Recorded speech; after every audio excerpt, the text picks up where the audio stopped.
tide. When the storm gets rough, we ain't gonna hide. Poppin' Guinness swilling, but it won't touch me. Only love around, that's how it's gonna be. Keep moving forward, never looking back. The truth's in the power, it's an unstoppable track. In the city lights where dreams collide, we hustle through the night, fire in our stride. Whispers in the dark can't dim my glow. With rhythm in my soul, I'm ready for the show. We break the chains, rewrite the rules in this concrete jungle where nobody's fools. Unity sings louder than the lies they scheme. In the heart of the struggle, we dare to dream. Keep moving forward, never looking back. The truth's in the power, it's an unstoppable track. Another Queen Amadaya production.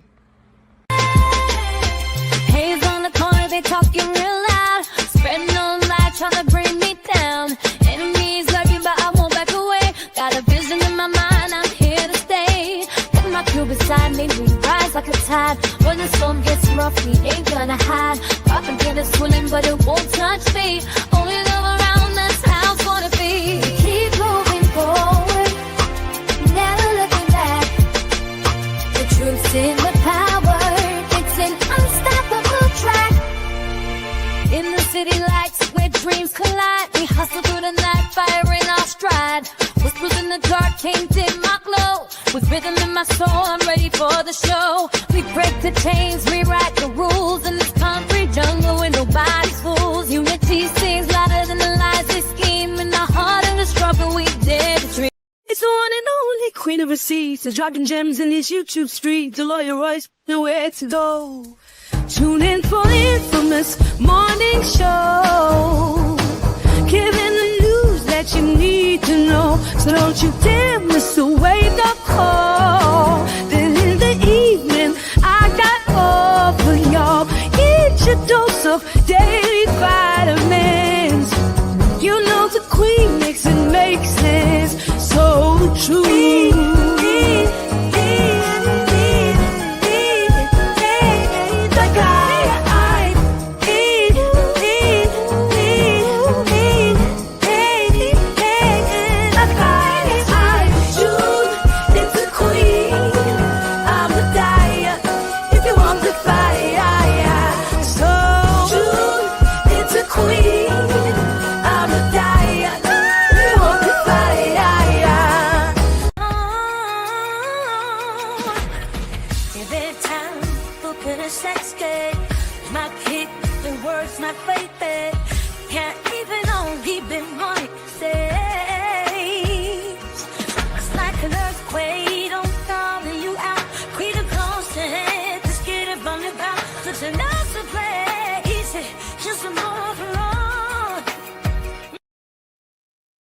All right, hello everyone. Thanks for tuning back in once again to the original Queen AmadayAShakur show. I'm your host, Queen AmadayAShakur, and this is your Sunday Vitamins. So as you're coming in, please feel free to go ahead and subscribe to the channel if you haven't done so already. Be sure to click that notification bell and click the word all so you're notified each time the Queen Goddess goes live. All right, let's see who's in here. All right, 504 Nola is in the virtual building. Andrea, Juju B. All right, let's get into it. Cyrus Pearly is here. All right, Lillian X is in the virtual building. Okay, Claudette, Pearly, We the People. All right, let's get into it. DJ Big Six.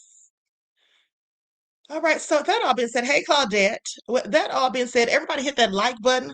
Okay, let's get ready to get into it. But before we do, let's have a brief word from my sponsor. Shout out to all of my loyal royals, everyone tuning into the Queen, and a big shout out to my moderators, because y'all know they put in work. I see you, Deronda, songwriter Sunny, okay, and G from the land, Byron, I see you, beloved, Danny. Okay, so let's get into it.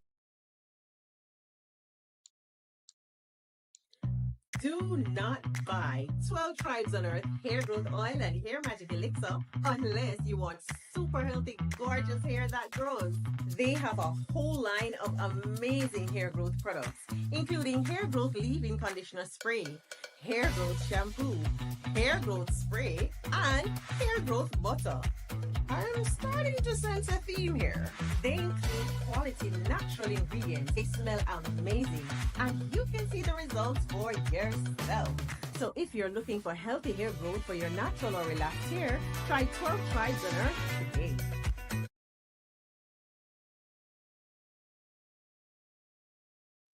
Okay, so don't forget, you can purchase 12 Tribes hair oil at Etsy.com. Just look for Lisa Crafts. You can also find it on Walmart.com. And don't forget that she sells beard oil. Okay, so with that all being said, let's get ready to get into it because we have a lot to get into. Okay, first of all, let's talk about Elon Musk for just a second because I saw something that he posted. And we all know Elon is so racist and he's clearly a wanton supremacist, okay? He wants to be superior and supreme, but he isn't, okay? I don't care how much money he has, all right? With that all being said, this is what he posted. He's so ignorant. He says, "This is unfair," okay? And he retweeted this post that says, "Everyone is allowed to be proud of who they are except white people, according to Wikipedia." Okay, so then he goes on to list about Black pride and gay pride, Asian pride, and white pride.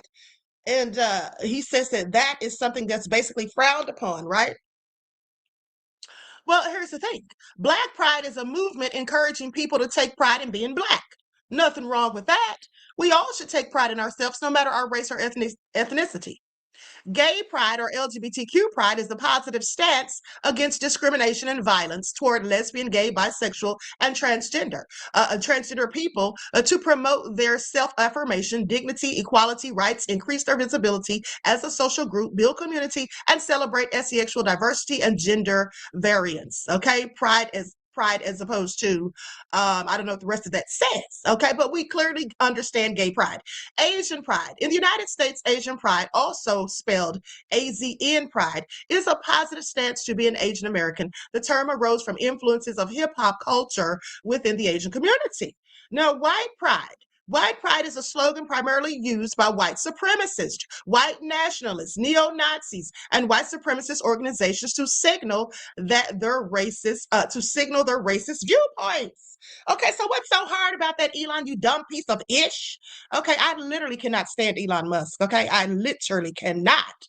Now, with that all being said, he sounds so obtuse. Everyone, we all know the secret is out. Okay, did you think that we wouldn't find it? Did you think that it would be hidden forever? The secret is out. Okay, we already know that white pride simply means people who think that they're better than everyone else, who deem other people that are non-white as being inferior. Now, that may not be the collective of white people, because surely all white people are not nefarious and racist. But the bottom line is those who talk about white pride, that's generally what they're talking about. Elon Musk, you idiots. Okay? Please pay attention, honey. So nefarious. Why doesn't he go and snip his ketamine or however he takes it, okay, and leave everybody else alone? Because nobody wants to hear from him, okay, not even his former boyfriend. Now, with that all being said, let's get into this whole debacle that's going on with the Epstein files, honey, because word out here in the streets is that, in fact, Trump and them are hiding the files, deleting and hiding evidence. But didn't I tell y'all that's what they were going to do? Okay, once in the chat, if you remember me telling y'all that they were going to be deleting and hiding evidence along with a whole lot of heavily redacted things they would, in fact, release. Okay, so is anyone surprised? Lots of people said Queen is hilarious. I'm just being honest. Okay, so let's get into it because it's at least, according to reports, multiple reports, might I say, there has been at least 16 files redacted. All right, so let's talk about it. Now here, Aaron, put my spectacles on. Okay, Aaron Parnas says Jane Doe Epstein survivor who reported Epstein to the FBI in 2009 sent the following letter to the Department of Justice today after it failed to redact her name in the release of the files. They did not redact her name.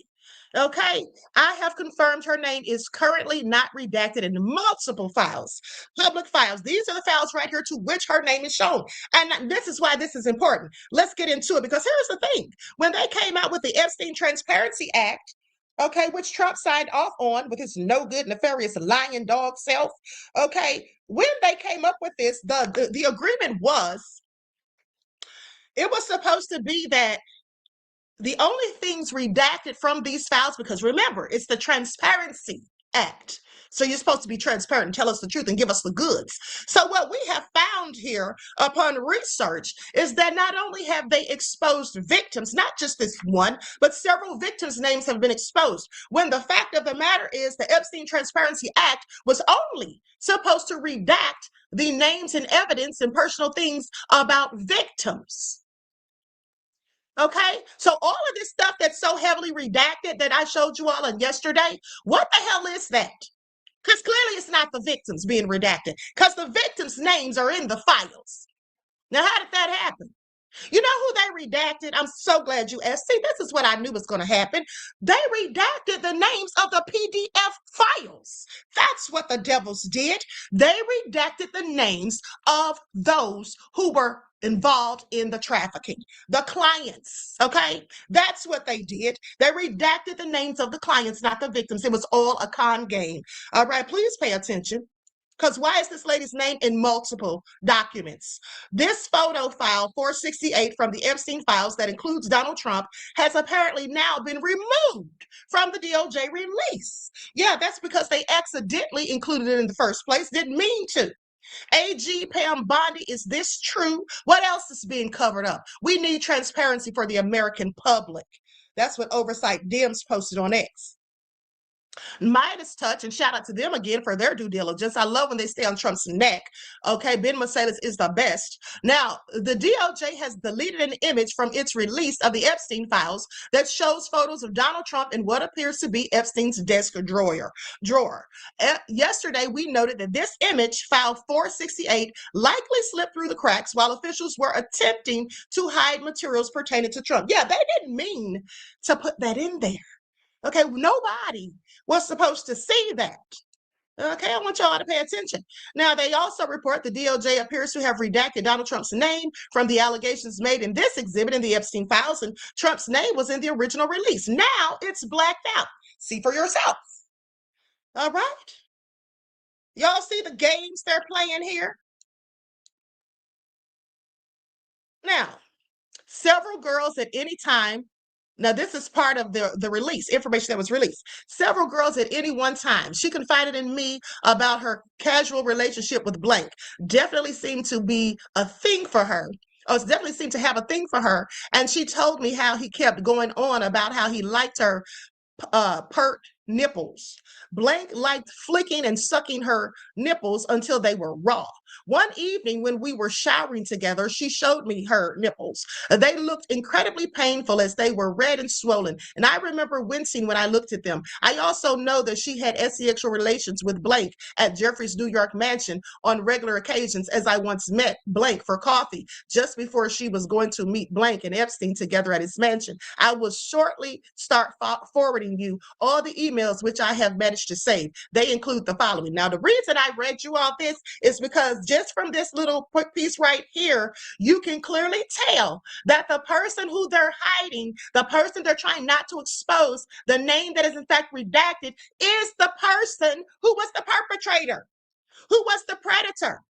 You can tell that from the exchange. All right? These people are something else. Now, in addition to the basis for withholding or redacting under the Act, the department has withheld and redacted a limited amount of information otherwise covered by various privileges, including deliberative process privilege, work product privilege, and attorney-client privilege. These privileges are based in common law, not statutes, and Congress is fully aware of them. Okay, so Congress manifested an affirmative intention not to freeze the law of privilege. It is a long-held principle that Congress speaks clearly when it intends to abrogate a common law principle or privilege. Before any departure from the rule affirmed through the ages of common law, a rule having its solid foundation in the best interest of society can be adjudged. The language declaring the legislative will should be so clear as to prevent doubt as to its intent and limit. Although the Act broadly categorizes items required to be produced, the Act does not include language expressly requiring the department to produce privileged materials. Okay, so this is what they're saying when they're pushing back. They're basically trying to say, yeah, we don't have to show you information that's privileged, whether it's attorney-client privileged, okay, or whether it's deliberative process privilege or any other of the various privileges. That's what their excuse is. They can sit down somewhere. Okay, that's what they can do. They can sit down somewhere because the bottom line is they're hiding the evidence. And we knew that's what they were going to do. Nobody is shocked or surprised. I know you all aren't. Okay, and then let's go to this report from PBS, which was also reported by Politico and a couple of other sources. Okay, but this is what it says. It says at least 16 files disappeared from DOJ's site for Epstein documents, including Trump photo. Now, I'm going to share my screen so you all can see this. I find it also interesting. Okay, so at least 16 disappeared from the Justice Department's website for documents related to Jeffrey Epstein, including a photograph showing President Donald Trump less than a day after they were posted with no explanation from the government and no notice to the public. Okay, so they just snatched this stuff off the site. Now, the missing files, which were available Friday and no longer accessible by Saturday, please pay attention. And the only reason they did that on Friday, it released any of it, is because they knew that they had the deadline for December the 19th. Okay, it had to be released then. And then they snatched it right back up. Okay, pay attention. Now, by Saturday included images of paintings depicting nude women and one showing a series of photographs along a credenza and in drawers in that image. Inside a drawer, among other photos, was a photograph of Trump alongside Epstein, Melania Trump, and Epstein's longtime associate, Ghislaine Maxwell. Now, the Justice Department did not say why the files were removed or whether their disappearance was intentional. A spokesperson for the department did not immediately respond to requests for comment. Online, the unexplained missing files fueled speculation about what was taken down and why the public was not notified, compounding long-standing intrigue about Epstein and the powerful figures who surround him. Democrats on the House Oversight Committee pointed to the missing image featuring a Trump photo in a post on X, writing, "What else is being covered up? We need transparency for the American public." Okay, do y'all hear this? Low down dirty devils, honey. They are just not going to tell the truth. They are going to hide and lie until they can't do it any longer. Okay, that's what they're going to do. That is what they're going to do. Okay, so anywho, with that all being said, likes up, everyone, please like and share. Now, let's go to this news report. Deputy AG says removing the photos from Epstein files release has nothing to do with Trump. Okay, yeah, we're all stupid and we haven't a clue as to what's really going on. Okay, we haven't figured anything out. I mean, we don't know that the people that claim they were going to drain the swamp are actually at the bottom of said swamp. We don't know that, do we? No, because we're all stupid. We believe whatever we're told. Okay, because clearly that's what they think. All right, clearly that is what they think. Please pay attention. It's all so nefarious.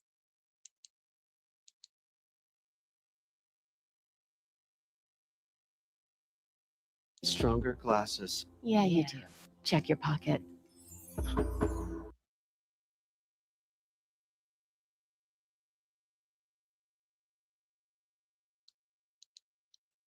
False. Let's talk about the redactions, which you raised. The Epstein Files Transparency Act prohibits redactions, quote, on the basis of embarrassment, reputational harm, or political sensitivity. Has anything been redacted on that basis? Absolutely, positively not. And that's another trend that is just simply false. There were a number of photographs that were pulled down after being released on Friday. That's because a judge in New York has ordered us to listen to any victim or victim rights group if they have any concerns about the material that we're putting up. And so when we hear concerns, whether it's photographs of women that we do not believe are victims or we didn't have information to show that they were victims, but we learned that there are concerns, of course we're taking that photograph down and we're going to address it. If we need to redact faces or other information, we will, and then we'll put it back up. So we are in every way, shape, and form complying with the statute, which, by the way, is what President Trump has been asking us to do since before he was elected. There's nothing that he has to hide in the Epstein files. There never was. And even though there's repeated attempts by Democrats to paint him as being... The Democrats aren't painting him as anything other than what he is. Okay, and he can stop the lies and BS because I just showed you all where you could clearly see that it was not the victims' names who were redacted. It was the names of the predators, the clients. That's who. Okay, we know that for a fact now. We have the evidence. So they can sit down somewhere with the lies and BS. But let's continue. part of the Epstein saga. It's failing over and over again. And so you should not be surprised that the material that we released on Friday, or the material that we're going to release over the next a couple of weeks, is exactly what the statute requires us to release, which is everything that we have from this case, with the exception of redacting personal information from victims and other statutes, privileges and things like that. Otherwise, everything's getting produced. Mr. Blanchard, I want to follow up with you on what you just said. You were referencing the 15 files released Friday. They disappeared from DOJ's website yesterday, including this photo of what looks like a desk with a drawer open containing photos of Donald Trump. Just to be very clear, to put a fine point on it, why were these files taken down? You're saying it was at the direction of a judge? Well, you can see in that photo, there's photographs of women. And so we learned after releasing that photograph that there were concerns about those women and the fact that we had put that photo up. So we pulled that photo down. It has nothing to do with President Trump. There are dozens of photos of President Trump already released to the public, seeing him with Mr. Epstein. He has said that in the 90s and early 2000s, he socialized with him. So the absurdity of us pulling down a photo, a single photo, because President Trump. First of all, we don't know for a fact that it was just a single photo. We don't know that. What all was in that drawer?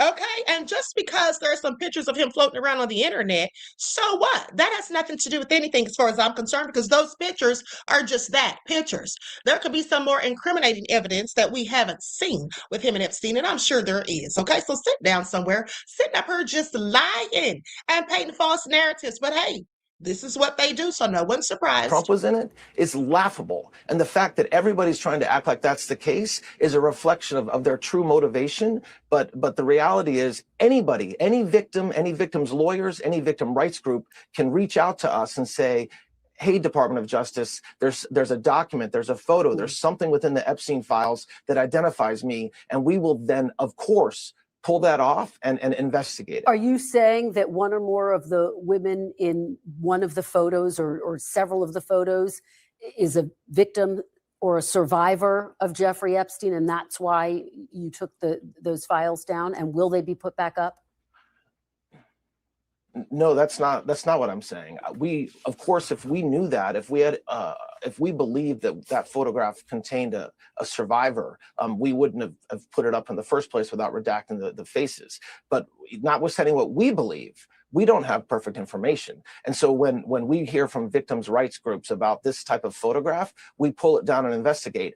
We're still investigating that photo. The photo will go back up. And the only question is whether there will be redactions on the photo. And of course, if there are survivors in any of the photos, we will redact them as Congress expects us to do. As This man's talking in circles, okay? You can't believe anything he's saying, all right? At the end of the day, according to reports from the Daily Beast, the survivor who originally reported Epstein to the FBI in 2009 said the DOJ published her name unredacted in multiple public documents as part of the December 19, 2025 release of Epstein files under the Epstein Files Transparency Act. The attorney, or her attorney, confirmed the disclosure occurred and then criticized the DOJ for the mistake. So he's sitting here trying to act like he doesn't know that anybody's name was leaked accidentally, a victim or whatever, and say that's not what he's saying. Well, that is what you should be saying, fool, because her name was absolutely leaked. Now, the reporting does not publicly specify the victim's name. Victim identities in Epstein cases are generally protected, and officials have had intended to redact them before publication. But in this instance, the redaction was incomplete, and her name actually appeared in the publicly released files. Okay? Her name appeared in the publicly released file, so he can miss us with it, but let's let him cook, because clearly he thinks we're falling for the BS. President Trump expects us to do, and as the Attorney General and Director Patel have directed the department to do. Okay, let's delve more deeply into the redactions. Is any information about President Trump redacted in any of the files that have or will be released? No, not unless it's supposed to be redacted under the law, which means victim information or any sort of privilege, like attorney-client privilege. But I have no reason to believe that the lawyers that were working on this case were talking about President Trump. because he had nothing to do with the Epstein files. He had nothing to do with the horrific crimes that Mr. Epstein committed. And so I don't expect there will be anything redacted. But the short answer is we are not redacting information around President Trump, around any other individual involved with Mr. Epstein. And that narrative, which is not based on fact at all, is completely false. The White House has said that President Trump is included in the files. Can you guarantee that every mention and every photo of President Trump in the Epstein files will be released? Yes. Yes. I mean, I've said it 3-4 times now. We've said it before, and President Trump has said it repeatedly since before he was elected. And since he was elected, all summer long, he said the same thing. I have nothing to hide. And so, of course, that's the case. But let me just make sure everybody understands something. To the extent that he is, quote, in the Epstein files, it's not because he had anything to do with the horrific crimes. Full stop. But yes, if President Trump is mentioned, if there's photographs that we have of President Trump or anybody else, they, of course, will be released with the exception of any victims or survivors that we've identified. Get your lying ass out of here. He just kept saying the same thing over and over and over, okay? I'm sorry, being clearly redundant. I don't believe a word of it, okay? This is the same fool who went out there to meet Ghislaine Maxwell and came back with lies and then sent her to a cushy prison, okay, to make her stint a little bit lighter or a little bit easier. Okay, please miss us all with it. Now, with that all being said, let's go to this next clip because we already know the lies are going to continue to come.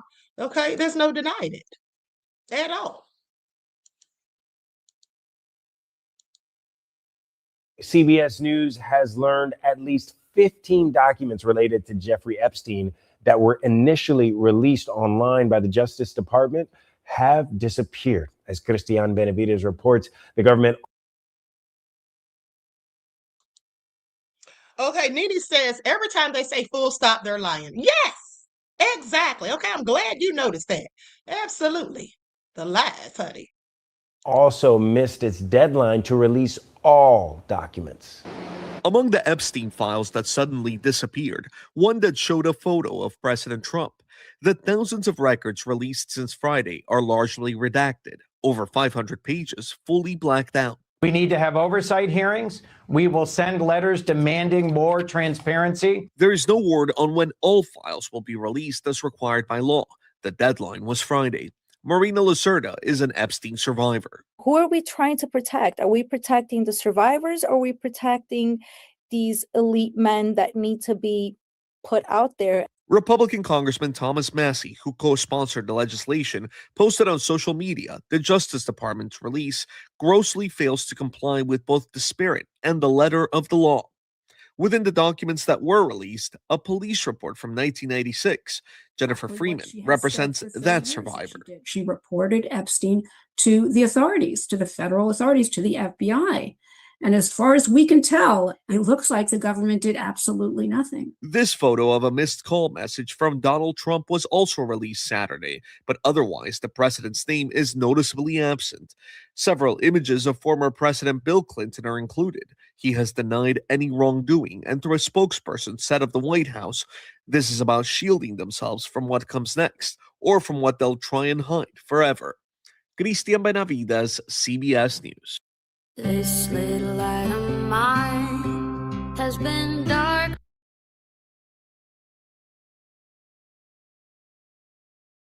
Mm-hmm.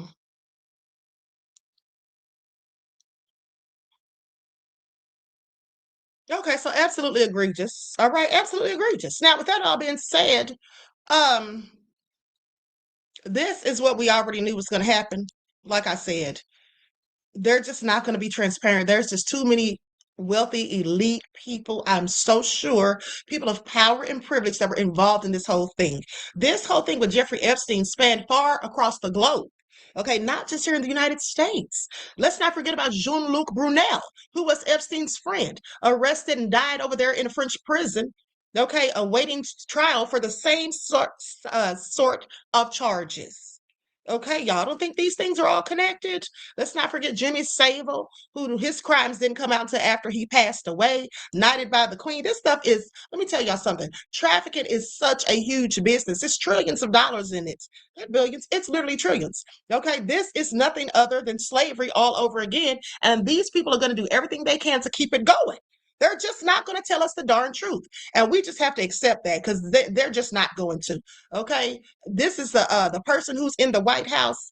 It's a whole crooked criminal, should never have been allowed to be in there in the first place, but he's here and this is what we've been dealt. Okay, so sadly for the US, we should all be ashamed to live in this country at this point as far as I'm concerned.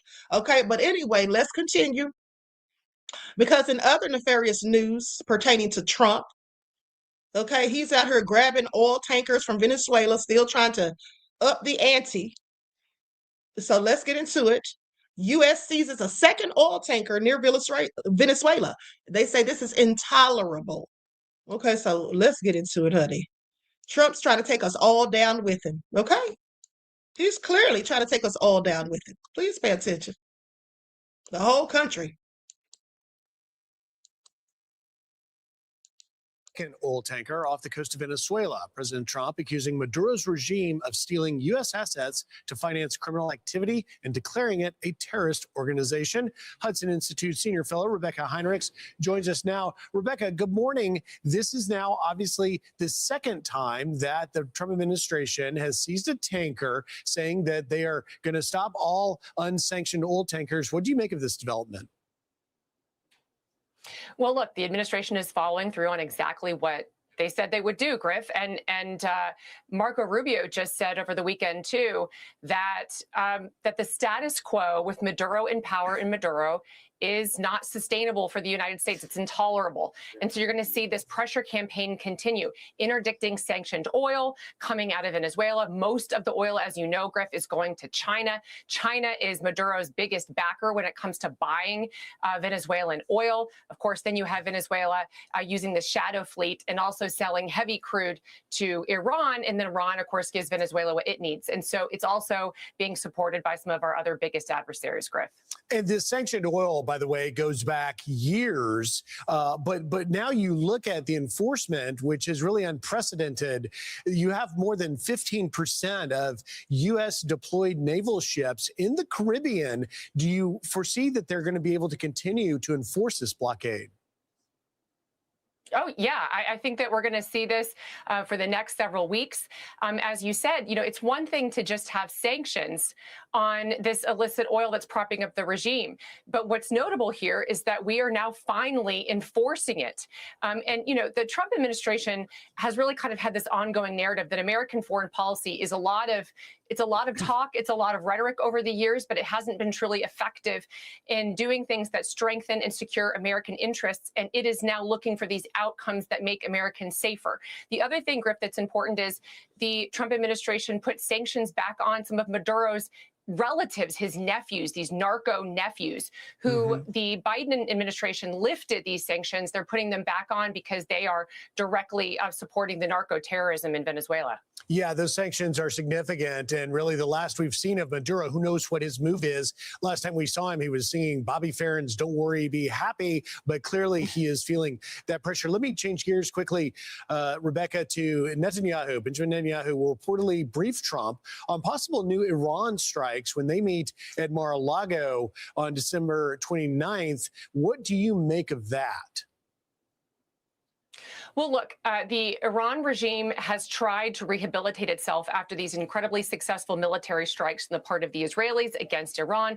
And then, of course, the United States came in with Operation Midnight Hammer and had that very effective strikes against Iran's illegal nuclear program. But the missile program, Griff, Iran's missile program goes hand in glove with its nuclear program, and it's continuing to try to rebuild its missiles with the help of China. China has provided component parts and the funding for that. And so Netanyahu wants to talk to President Trump, his closest ally, to say, look, we might have to do some strikes again, which we knew this was going to happen. There wasn't going to be a permanent solution here with the Iranian menace. It's going to continue to require Israeli and the United States to support to keep the Iran regime weakened so that it cannot harm our troops in the region and our allies. We'll be following it. Netanyahu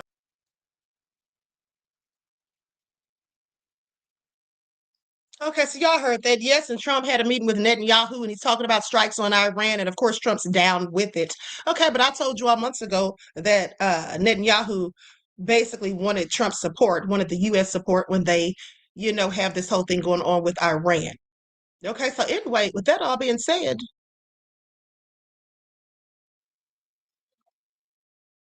now they say President Trump's out here flexing. Okay, let's get into it. Like up, everyone, please like and share.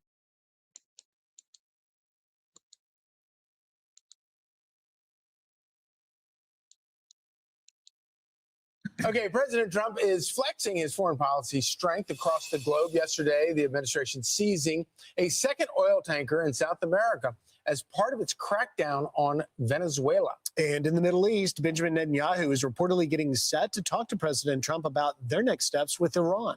Madeline Rivera is live in Washington, D.C. with the latest. Maddie. Good morning. Good morning. This is yet another escalation in the ongoing operations in the Caribbean. DHS Secretary Kristi Noem says the U.S. Coast Guard, with the support of the Department of War, seized the oil tanker yesterday morning. Noem says the ship was last docked in Venezuela. Video of the seizure shows a U.S. helicopter landing people on the vessel called Centuries. Data from marine traffic, a vessel tracker, shows a crude oil tanker named Centuries flying under the Panamanian flag. Noem saying on X, the United States will continue to pursue the illicit movement of sanctioned oil that is used to fund narco-terrorism in the region. We will find you and we will stop you.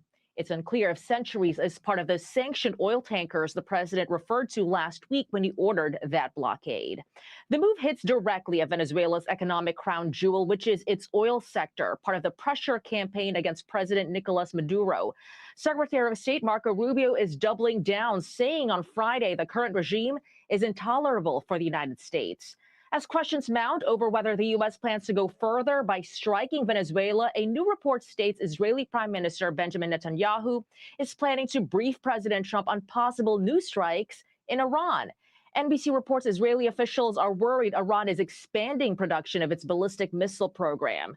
A White House spokesperson tells NBC in response, the International Atomic Energy Agency and Iranian government corroborated the United States government's assessment that Operation Midnight Hammer totally obliterated Iran's nuclear capabilities. As President Trump has said, if Iran pursued a nuclear weapon, that site would be attacked and would be wiped out before they even got close. President Trump and Netanyahu are reportedly expected to meet later this month in Florida. Charlie, Rachel, and Griff. All right, Maddie Rivera, thank you very much. I'm Steve Ducey. I'm Brian Kilmeade. And I'm Ainsley Earhart. And click here.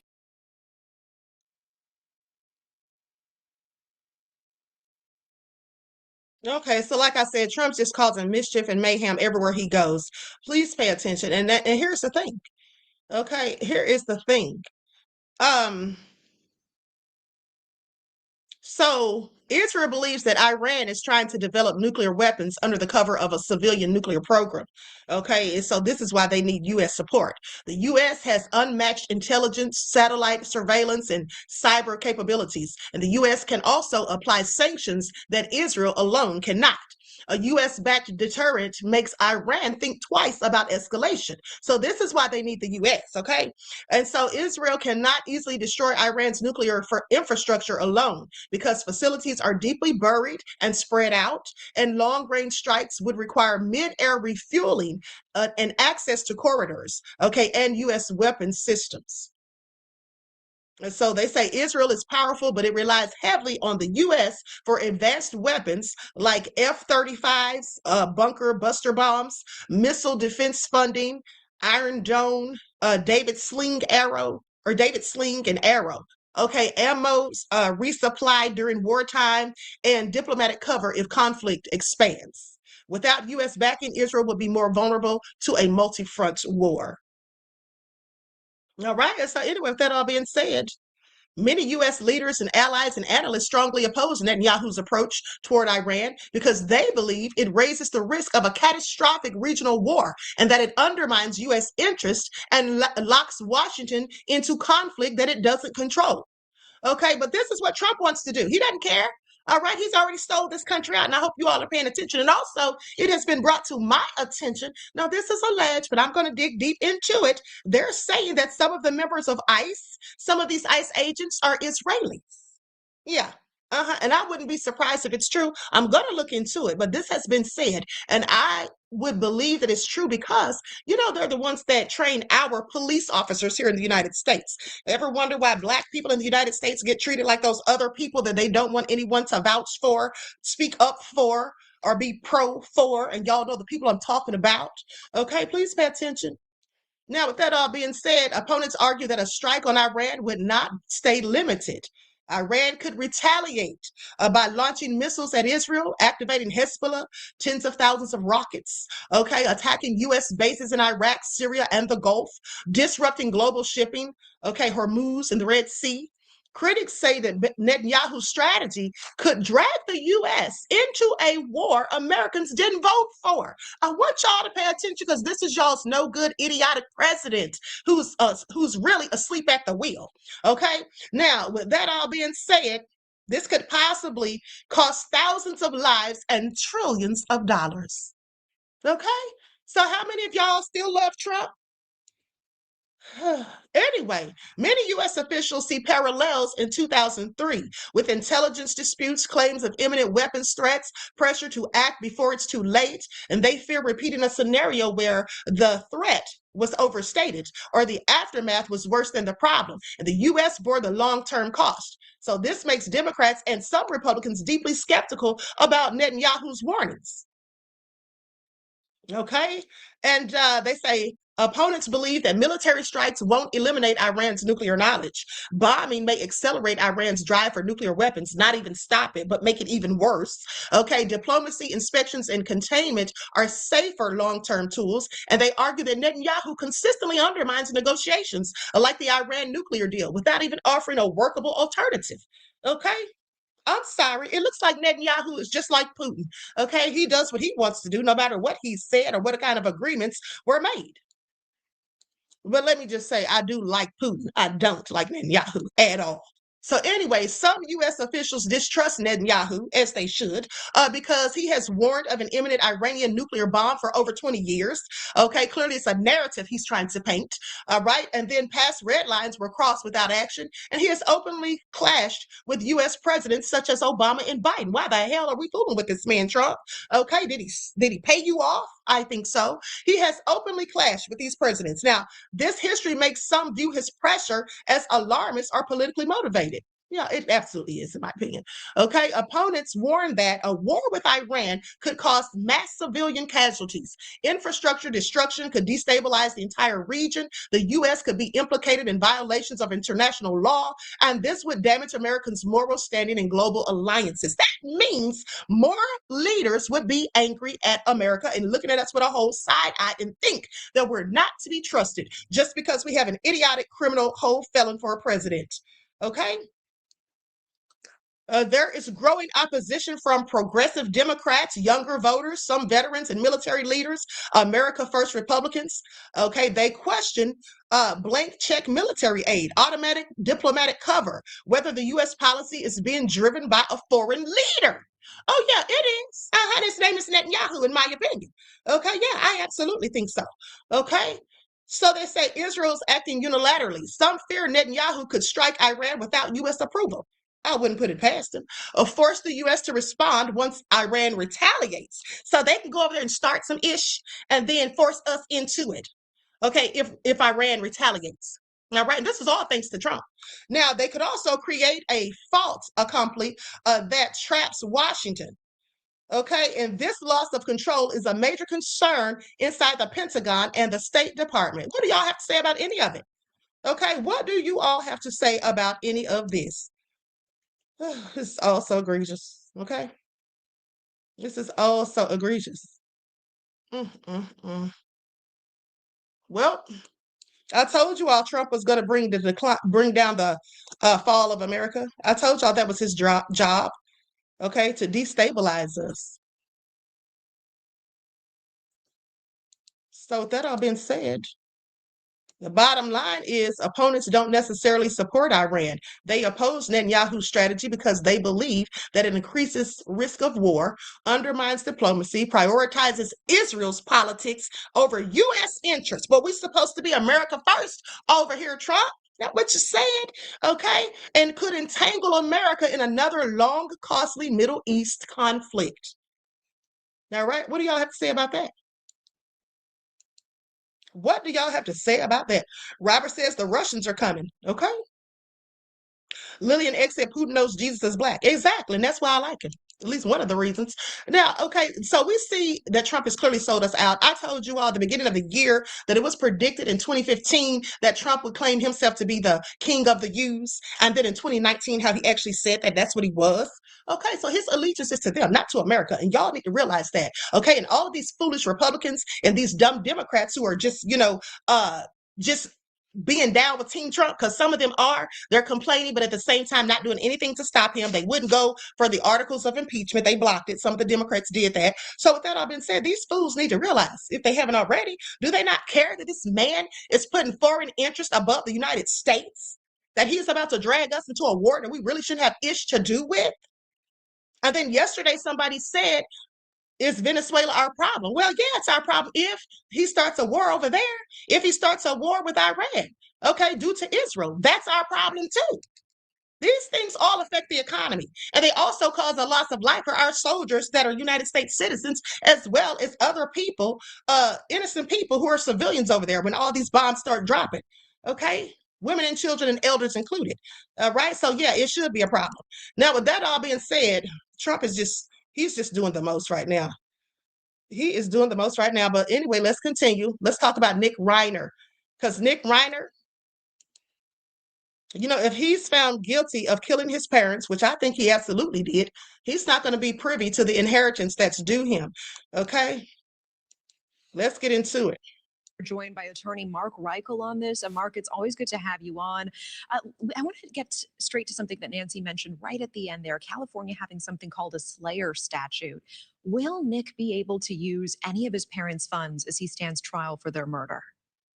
He can't inherit from victims, okay, first of all. So family members can do whatever they want. And I think that's where they're getting it.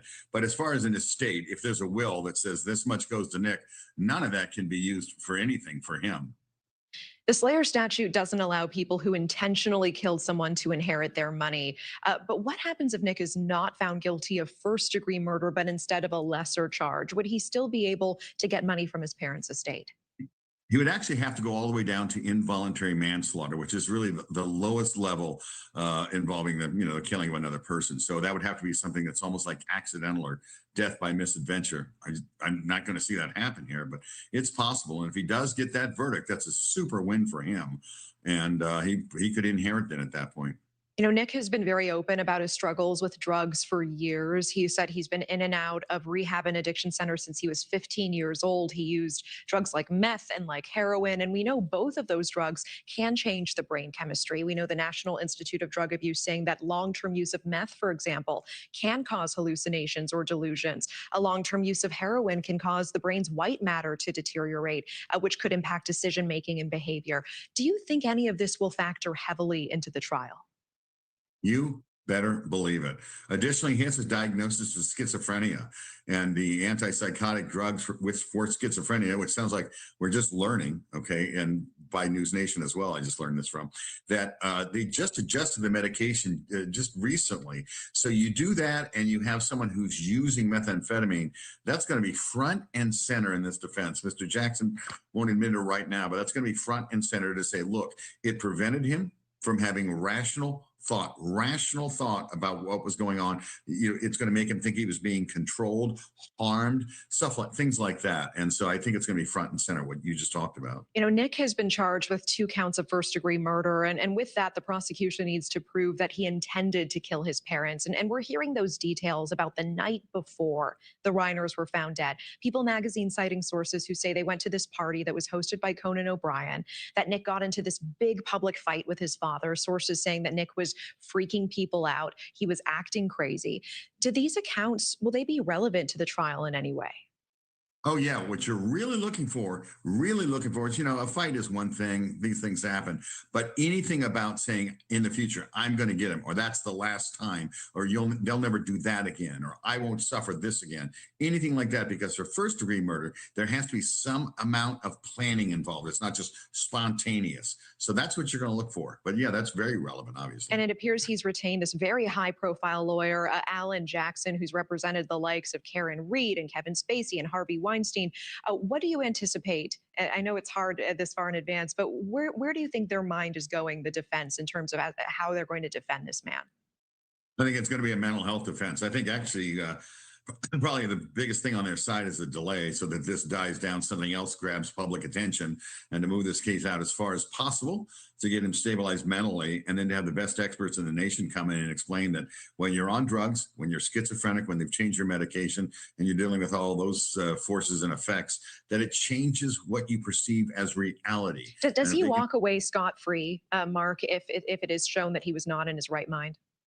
No, if it's not guilty by reason of insanity, no, you go to mental institutions until it's determined that you're safe to be released. If he gets it all the way down to involuntary manslaughter, almost to the point where it was an accident, I don't see that happening here.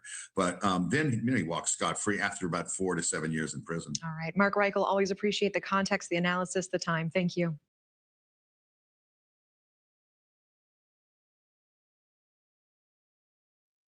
Okay, so clearly that dirty devil knew what he was doing. Okay, he might have schizophrenia, but I'm quite sure that his mental health issues stemmed from his drug use. Okay, at the end of the day, he knew what he was doing.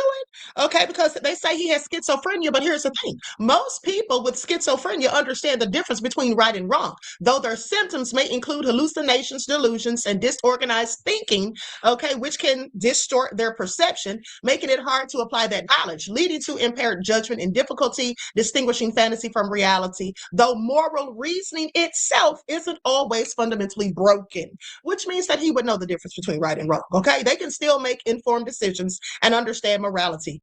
All right, but psychosis can actually interfere with connecting actions or to becoming or integrating beliefs. Okay, creating challenges in complex ethical situations. Honey, he killed his parents, thought he was going to get away with it by pleading insanity, because that's what he's saying, that he's crazy. All right, he's come out and said it publicly before. For as far as I'm concerned, this could have been his plan. Hey, everybody knows I'm crazy. Everybody knows I have mental health issues. So I wasn't in my right mind when I did it. That's what I think. Okay. I think that on the day of the murder, okay, I think that he went to his parents' home and that he asked them for money and they told him no. He asked them for something and they said no, and he got mad and took them out. That's what I think. Okay. That's what my spirit tells me. All right. And that's what I'm going on. And I absolutely believe that's how it went down. Okay. So anyway, I hope he gets exactly what's coming to him. Period. Dirty devil. These rich kids, some of them feel so entitled. Okay. They can't wait for their parents to peacefully pass, so they can inherit whatever. No, they want to take them out now because they don't have time to wait. Okay. That's how that goes. Now, with that all being said, let's talk about these hospitals out here harvesting the organs of people who look like me. Okay, I want y'all to pay attention. And this woman has come out and said that a hospital literally tried to kill her husband, gave him some sort of medicine he'd never had before, lied to her about what the medicine was and what it was for, and then her husband has a psychotic break. Could have gotten killed by the police because the police had to come and restrain him, and I believe it took about 10 of them to do so. All nefarious. Now let's get into it. First, we're going to talk about this case where this hospital had been accused in 2023 of harvesting this woman's organs because she came to the hospital and was unidentified, had been in some sort of accident or whatever, and they just decided to give away her damn organs, even though she didn't have anything on her license or didn't get permission or any of that, nor did her family. Okay, this is what these devils out here doing. And I told you all about the situation a few years ago where the little toddler, okay, was killed in a hospital in Louisiana because they wanted his heart. Okay, they literally killed that child. That's what they did. Okay, they can make whatever kinds of excuses, but they gave that child some sort of medicine that took it up out of here without the parents' consent, mind you. Okay, so let's get into it.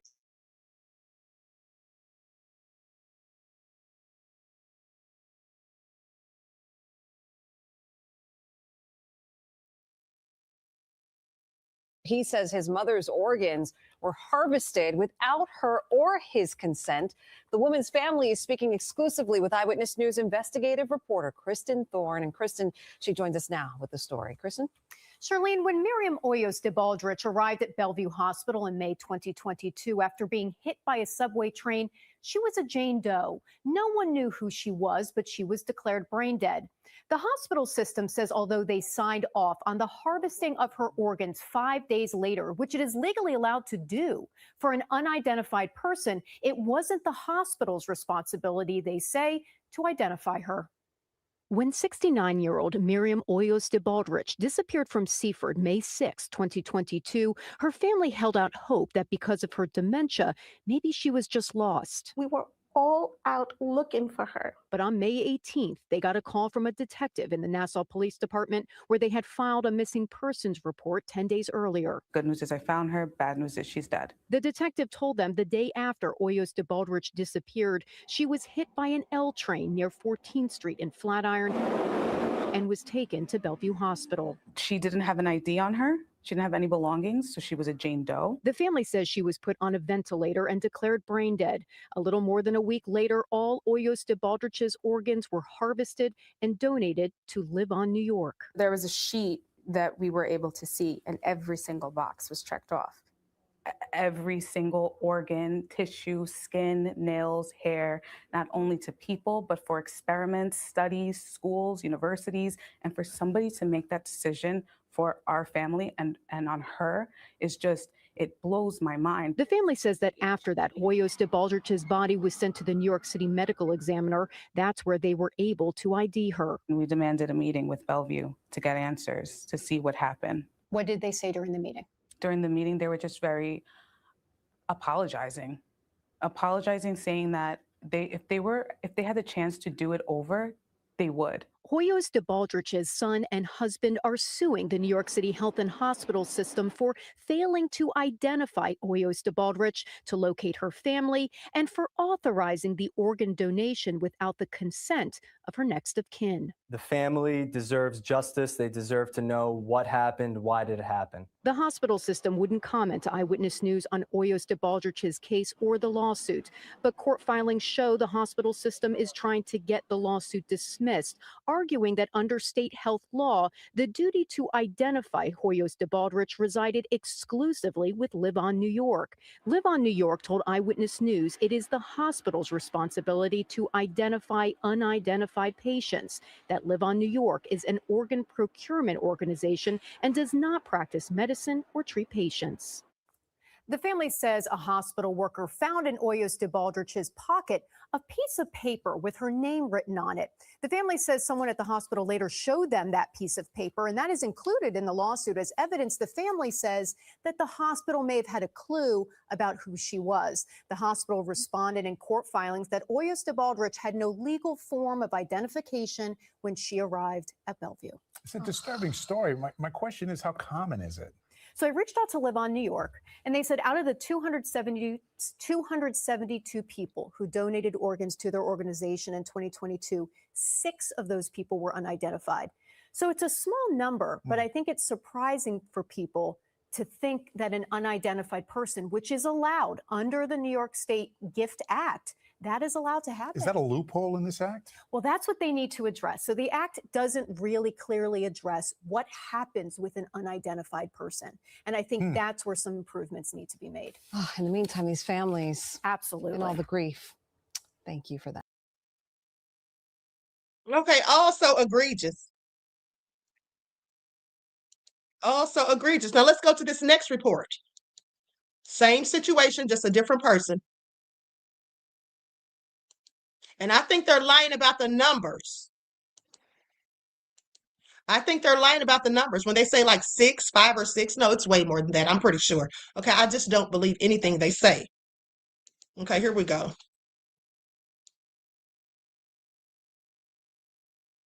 Update to our ongoing KCRA3 investigation, Dignity Delayed. Last week, we told you exclusively about the third missing persons case linked to a Dignity Health hospital and its backlog of human remains. A lawsuit just filed reveals more disturbing allegations. KCRA3 investigates Lizzie Mitri has been combing through the documents. Lizzie, what did you find? Curtis, the lawsuit claims not only did the hospital fail to notify Tanya Walker's family after she died, it alleges the hospital actually donated Walker's organs, even though she wasn't an organ donor. At 51 years old, Tanya Walker died at Dignity Health's Mercy General Hospital in November 2023. But the family says the hospital never notified them and didn't issue a death certificate until 5 months later. So the family and detectives searched for Walker all that time. Now, the family says they're suing. They need to be held to task for the absolute nightmare that families are living who do not know if their family members are dead or alive. The lawsuit. Now, I want you to pay attention because both of these stories that I'm showing to you right now happened in close proximity to each other.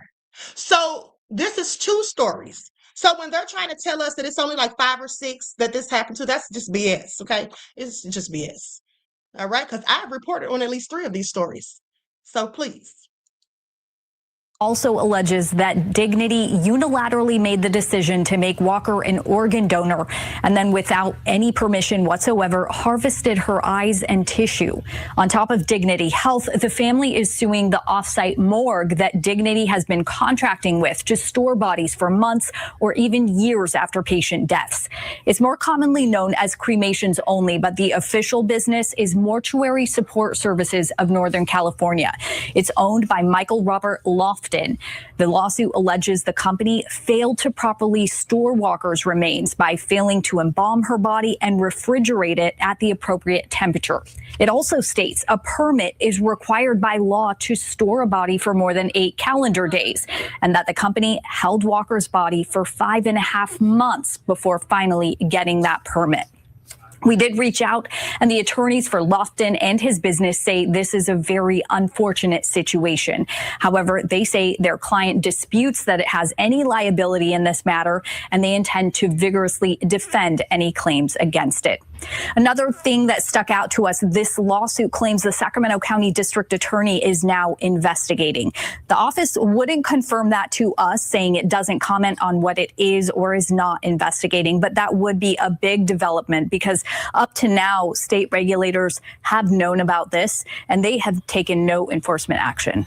So, Lizzie, we know you've been reaching out to the state about this, about a history of issues with Dignity hospitals. What's the latest from the Department of Public Health on this? Right. We've been requesting records. Back in February, CDPH was supposed to send us documents from a 2022 inspection of Mercy San Juan within 14 days. We've reached out multiple times on that and haven't heard back. So we're still waiting. Yeah. And I know you'll continue to press them for more information on this. Lizzie, thank you so much for looking into that. And we're going to continue to follow this issue closely. KCRA3 Investigates has learned in nearly 24 cases, death certificates from Dignity Health hospitals have been delayed for more than a year. Our team is keeping track of all of the cases they've uncovered in a list on the KCRA3 app. We also have our full series of stories speaking with the family members of victims. Okay, so you all heard that. That is absolutely egregious. Okay, this is what they're doing. They are, I think they're actually taking people out of here. Now, they say that woman, one of the women had a heart attack or whatever. Or didn't they say she had a heart attack or something like that or whatever? At the end of the day, how do we even know, that these people died or that these people weren't killed in the hospital? How do we know that? They said one woman was hit by a train or something. How do we know the hospitals are not literally killing these people? Okay, because that's what it sounds like they're doing. Because this lady that I'm about to show you said they tried to kill her husband as far as she's concerned. And also, there's a man who says that when they tell you that somebody's brain dead, that's a whole lie and a scam. And we're going to get into all of it, okay? Please pay attention. Now, Adrian says, Queen, did you hear the rumor that Selena Gomez got Kanika Jenkins' organs? Yes, I absolutely did hear that. And I thought it was interesting, but they said something about, I had actually looked into that. Okay. They actually said that a police officer who worked on Kanika's case was supposed to be the uncle of Selena Gomez or whatever, some police detective. But when I looked into that, it said that that was not true. Now, I don't know, they could be lying, but it said it wasn't true. But what I did find suspicious is that Selena Gomez absolutely did have a kidney transplant in the summer of 2017, and Kanika Jenkins died in September of 2017. Okay, so I just do have some questions because you just never can tell. Okay, you just can't rule anything out as far as I'm concerned. Now, with that all being said, let's get into this woman's story about this hospital that tried to take her husband out. Center in Vacaville, California, tried to kill my husband. I need to make y'all aware that at North Bay Medical Center. Hold on. Before we get into that, let me just tell you the place that she's talking about, Vacaville, California, because I'd never heard of it. Okay, so here's a little info on it. Vacaville, California is basically the pit stop of Northern California, famous for being halfway between San Francisco and Sacramento, which is code for nobody actually wants to end up here on purpose. The city's big claim to fame is the outlets, where people from all over the Bay Area come to fight for discounted Nike sneakers and slightly irregular Levi's jeans. Cows technically gave the town its name, but you'll be hard-pressed to find any that aren't stamped on a tourist mug or part of a traffic-jamming cattle truck. The summers here are hotter than Satan's driveway, with temperatures regularly cooking at triple digits, while the winters are just chilly enough to remind you you're not rich enough to live in Napa. If you're looking for culture, you've got a Nut Tree Plaza that was once a big deal in the 1960s, but is now just a sad collection of chain restaurants and a train ride for kids that lasts about 45 seconds. Locals like to brag about being near wine country, but it's still a 40-minute drive to get a glass of wine that doesn't come out of a box. And while people say Vacaville is affordable, that's mostly realtor speak for still overpriced, but at least you get a backyard big enough to regret mowing every weekend.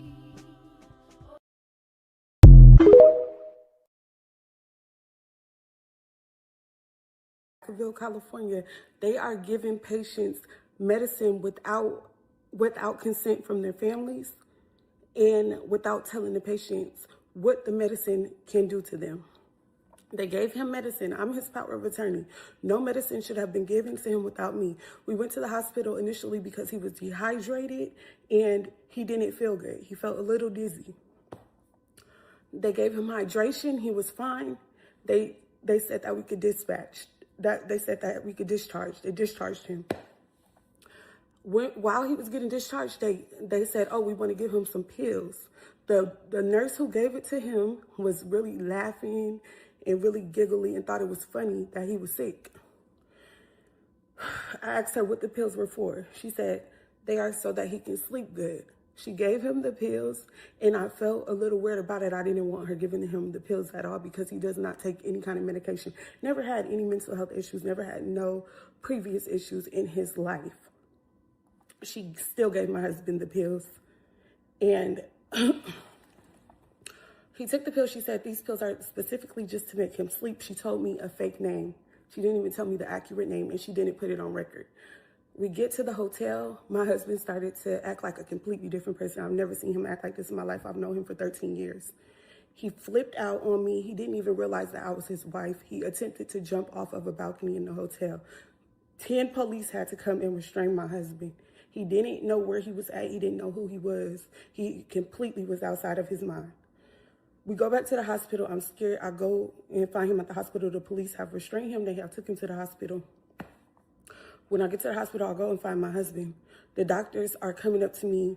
One doctor in particular told me that I need to tone it down. I said, I'm not toning anything down. Y'all gave my husband medicine without consent. I'm not toning anything down about my husband. The security guard in the ER came and told me, your husband is 5150. I said, no, he not. I said, what is 5150? He said, he looked at the nurse and said, she's saying, what is 5150? Like I'm supposed to know. The nurse, I said, you're a security guard, first of all. Let me talk to the nurse. The nurse came and told. For those of you who may not know what 5150 is, that's like a 72-hour psychiatric hold. Okay, but he was under a psychiatric hold because of the medicine that they gave to him. So make sense. She could explain to me what it is. He slapped me, physically assaulted me, the security guard, because I tried to take a picture of his badge. He said, it's a federal law that you cannot take a picture of my badge. And slapped me, slapped my hand down, and slapped my phone out of my hand. Moving forward, my husband is in a trance. He does not know where he is. He does not know who he is.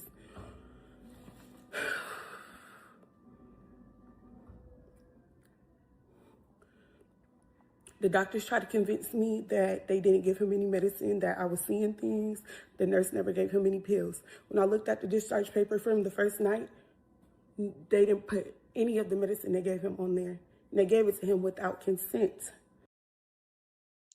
Imagine you watching them give your husband or your loved one something, and then they tell you you didn't see what you saw, that you, in fact, imagined it all. You didn't see us giving him any pills. What pills you talking about, girl? We didn't give him nothing.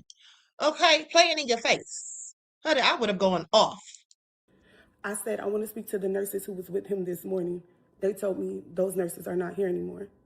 Then I go to security and I said,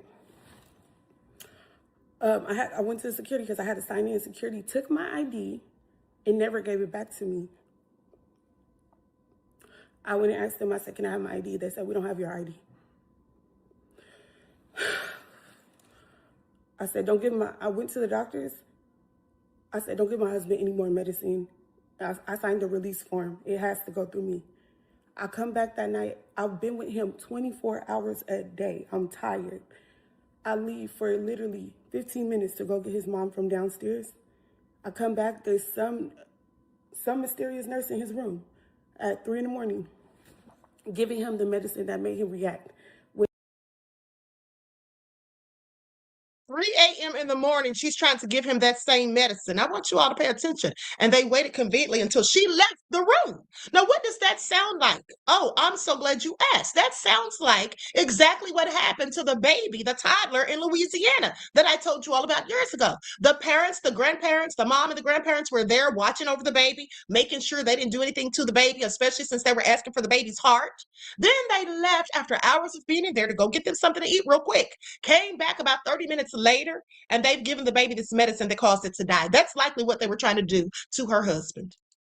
And I had already stated he could not have no more of that medicine. And in the system, it said, do not give him this medicine. She was in the room giving it to him. I said, what's your name? She didn't tell me her name. I said, who sent you in here? She had the pills about to give it to him. Luckily, I got there right on time. I said, look, go read that in your computer. Go read what it says. It literally stated he cannot take this medicine at all, and it caused him to have a psychic break, or whatever they called it.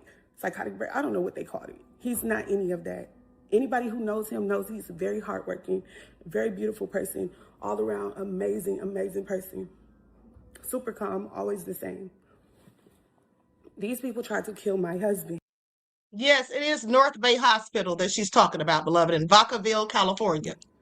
This nurse disappears. I asked the doctor what's her name. They don't tell me. Somebody sent her in there to give him the same medicine again and put it back in his system and act like it was his fault. Act like it was something wrong with him.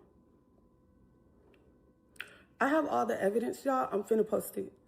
Please make this video go viral.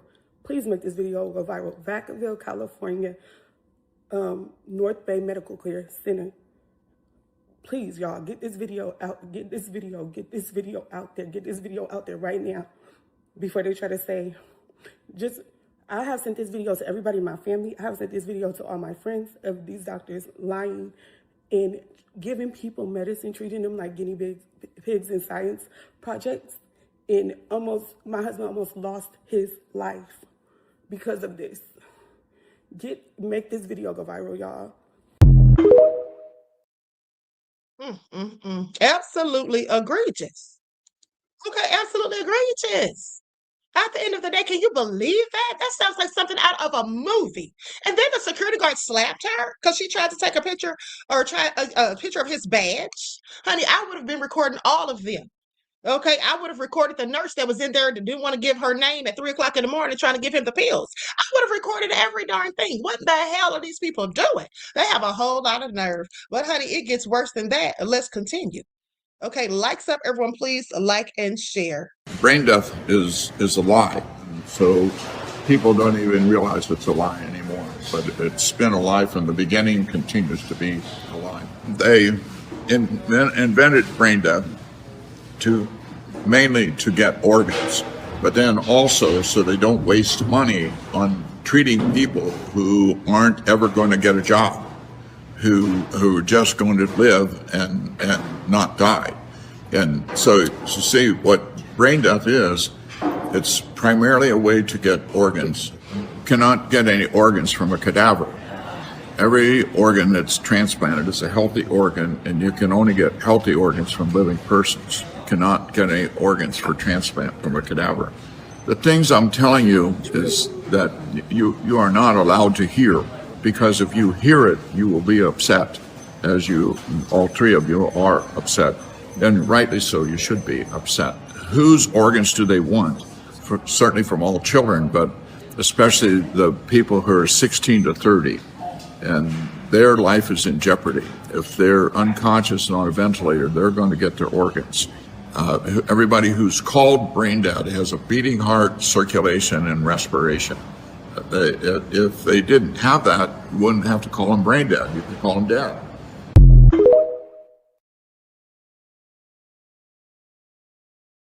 So y'all heard that?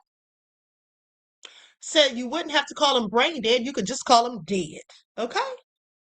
This is all a whole con game. So he says. Now, I'm not a medical doctor, and I'm not here to give you medical advice. I'm just telling you what he said, and I believe it.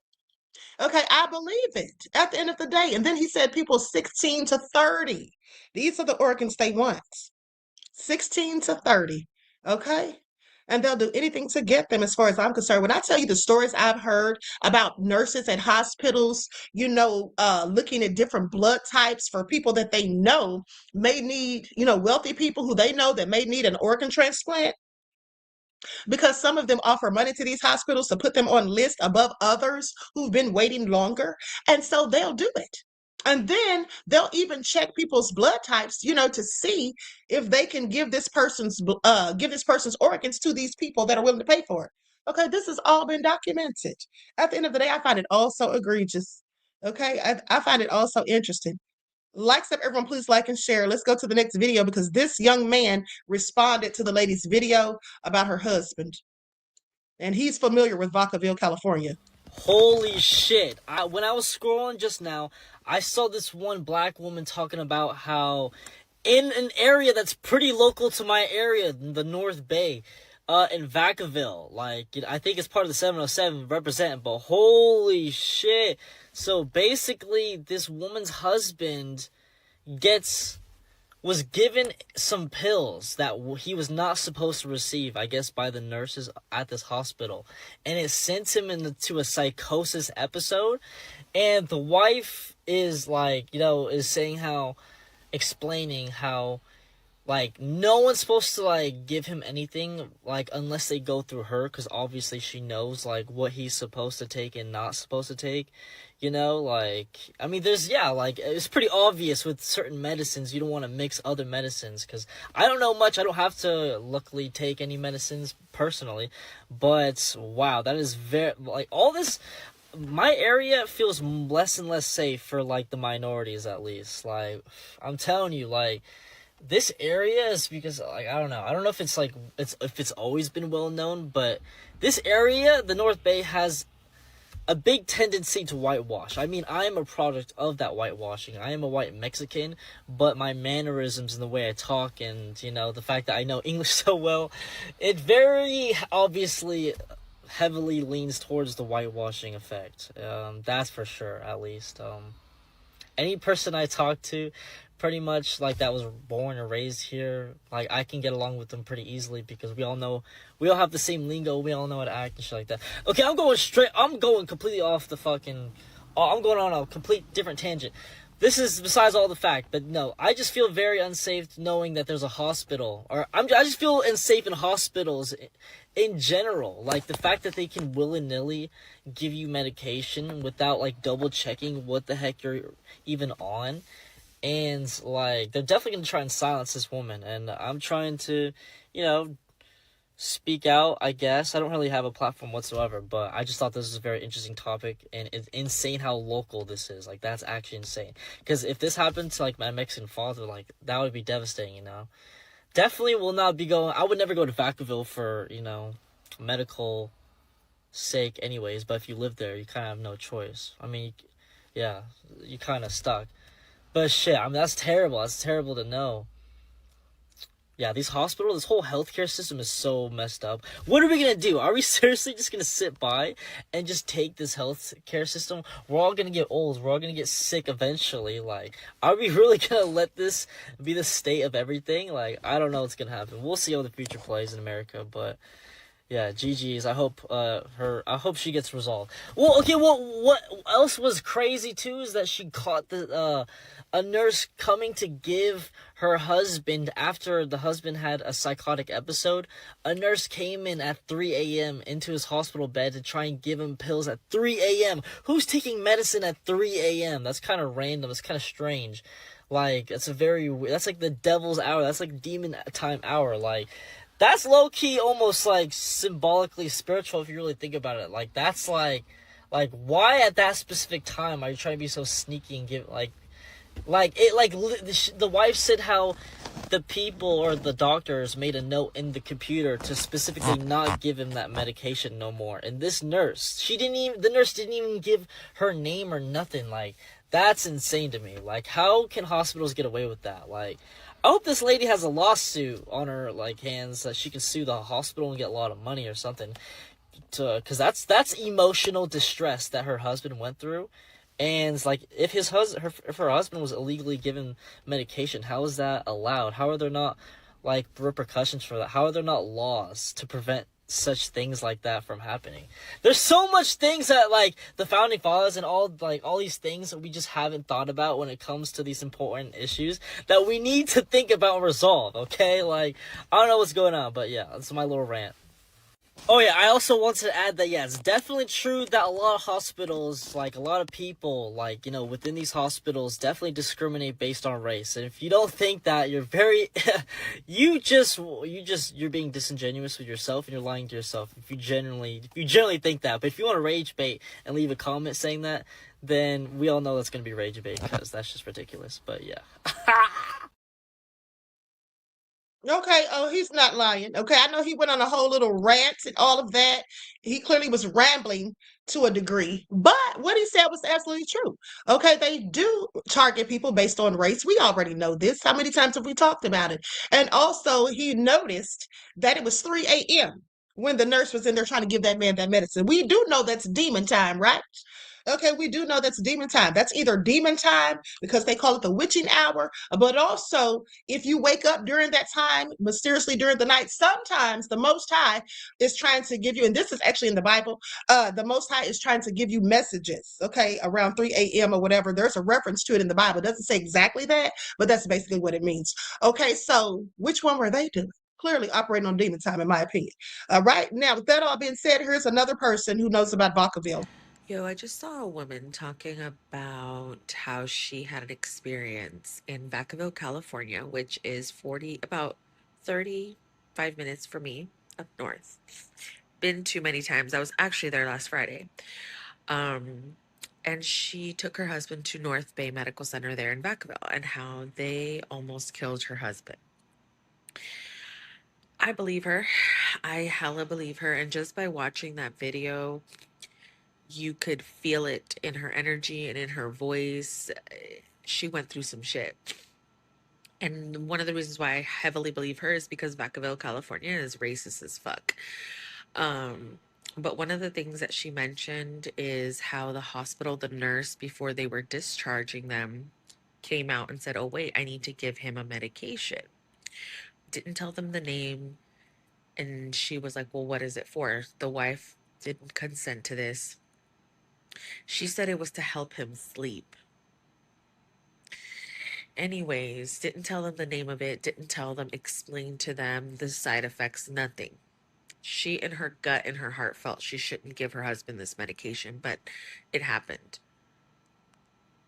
He ends up later snapping, going crazy, acting out, like they called it a psychotic break or something like that. But what I'm trying to say is I have witnessed not exactly this happen, but nurses coming in without announcing who they are, their name, and saying, I'm here to give you medicine. But then they don't tell you what it's for. They don't tell you the side effects. They don't even fucking tell you their name. And I have witnessed this not at North Bay Medical Center, but with Kaiser and with Sutter. Luckily, I was there with my parents when they were seen. I took my parents, but there was a nurse at Kaiser in Richmond, California, walked in, um, and just said they were going to give my mom some medicine. First of all, hello, sir. Number one, what is your name? Where's your identification? And this is me telling him. And I said, and number two, what is it that you're going to give my mom? Where you're going to give it? Because he walked in with a shot. Where you're going to give it? What's the name of it? What's the side effects? Why are you giving this? Like, what the fuck? Because he was just going to just come in and shoot and give my mom a shot? Absolutely not. And they're lucky that I'm fortunately in healthcare, so I know how to ask these questions. I know what to look for. So yes, this does happen, and it probably happens to a lot of minorities, a lot of people of color, indigenous people, people who's don't speak English or their second language is English, because they're afraid to ask questions. So these things happen at these fucking hospitals. So we need to encourage our family to not be afraid to ask questions, not be afraid to advocate for themselves, and not be afraid to ask for an interpreter, because they legally should be providing interpretation services, especially when they're going to give you a medication, order a medication for you. So this is some scary shit, y'all, I feel, because these hospitals truly don't give a fuck about us, especially when you're at a hospital in a racist city, which I feel like right now, I don't know, but Vacaville, California, North Bay Medical Center, what the fuck? Do better. What the fuck is going on over there?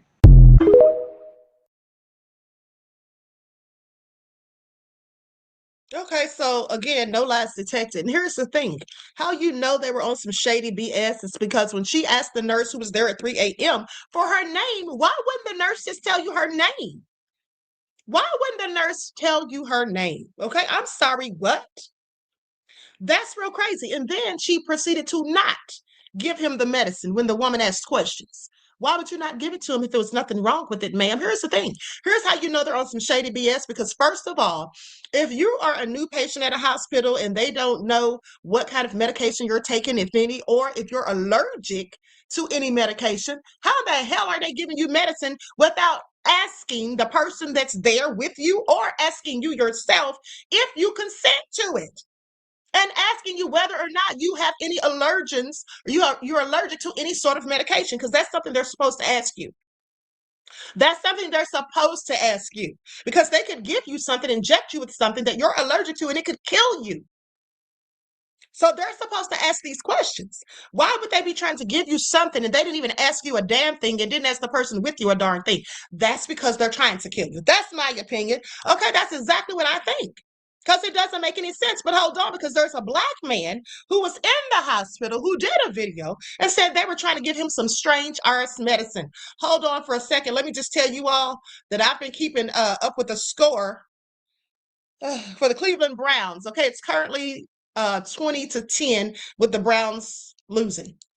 Okay, just wanted to let y'all know. It started at 1 o'clock. But anyway, I had to give y'all this news, so I'll have to try to watch it later. Now, with that all being said, this man says they tried to give him the wrong medicine. Man, bro, these doctors, these hospitals, these doctors, bro, they be on some weird shit, bro. My fucking, let me show y'all how high my blood pressure is right now. Y'all see that? Y'all see that? That's how high my blood pressure is right now, bro. Anybody that know about blood pressure know that shit is not supposed to be that fucking high right now. I'd have been sitting here for motherfucking damn near an hour and a half waiting for the doctor to approve to give me something to take my blood pressure down. Meanwhile, my shit, nigga, damn near on hypertension stage 2. Like, bro, that's crazy. But then gave me some medicine that I didn't even need. Gave me some medicine I didn't even need, bro, at first. and then got me waiting for this shit. Like, that's crazy, bro. All I know is I ain't about to die up in here, nigga. They gonna have to come up in here, cause this is not cool. Okay, so this is all egregious. And here's the thing. His blood pressure, you saw it, it was like 200 and something over 117, I believe. That's hypertensive crisis. What does that mean? I'm so glad you asked. That means that you're on the verge of having a stroke. Okay, let's talk about it. Hypertensive crisis is a blood pressure reading higher than 180, okay, over 120. And that's the diastolic number, the bottom number, which requires immediate medical attention, calling 911 if accompanied by symptoms like severe headache, shortness of breath, chest pain, vision changes, or numbness. This is a severe rapid spike that can lead to life-threatening organ damage. Yeah, life-threatening organ damage. Okay, please pay attention. Now, with that all being said, it can cause your kidneys to fail specifically. Okay, it can cause your kidneys to fail specifically. And with that all being said, the fact that they gave him medicine that he didn't even need, but then the doctor has to approve them giving him blood pressure medicine when he's in hypertensive crisis, make that make sense. I think they were trying to kill him. Clearly, because he was about to have a whole massive stroke, is what it sounds like, because that's what hypertensive crisis means, that you're about to have a stroke. Why would you wait? You need to get the doctor's clearance. And if you do, why is it taking an hour and a half? Shouldn't the doctor be on call? Should you be able to page the doctor or whatever, or get any doctor in the ER to go ahead and approve it? Okay, I'm sorry. Why is it taking so long when this man's blood pressure is sky high, literally? I'm sorry, that's all crazy to me. But anyway, let's talk about this transplant. Okay, there was a patient that was given a heart transplant, and then due to their insurance not wanting to any longer pay for their medicine, they risked losing their organ and dying. Okay, so let's get into it. This story is brutal. An Ohio mom, Mary Cutter, donated her only child's heart 13 years ago. That same heart is still beating inside Peyton Harris, who received it at 11 after being born with Epstein's anomaly. And now, in peak American healthcare fashion, the fight is not medical, it is financial.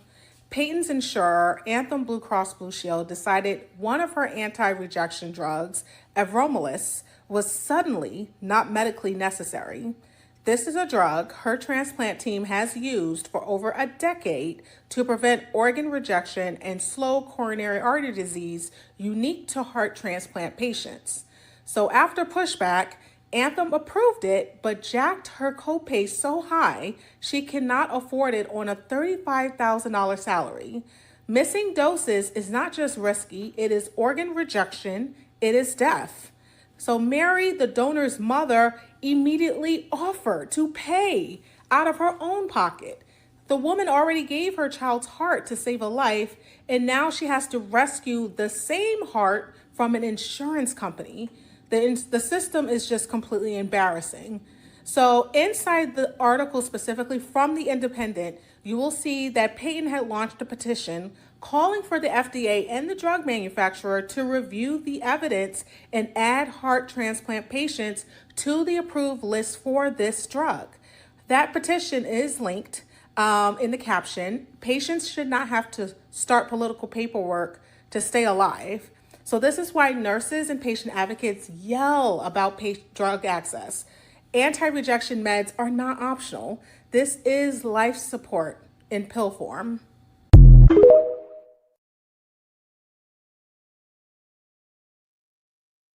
This is all just so damn sad and egregious. Like, it is really infuriating. And let me just tell you all something. There was a video that I saw. I forgot to download it, but there was a video I saw where a family was performing CPR on their relative who was in the hospital. Do you know why the family was in the hospital performing CPR? Because the doctor refused to. Because the doctor wanted the patient to die so they could have his organs. So the family was performing CPR themselves because the doctor, who vows to do no harm, would not help them. Okay, I want y'all to pay attention. Likes up, everyone. Please like and share. This is absolutely egregious.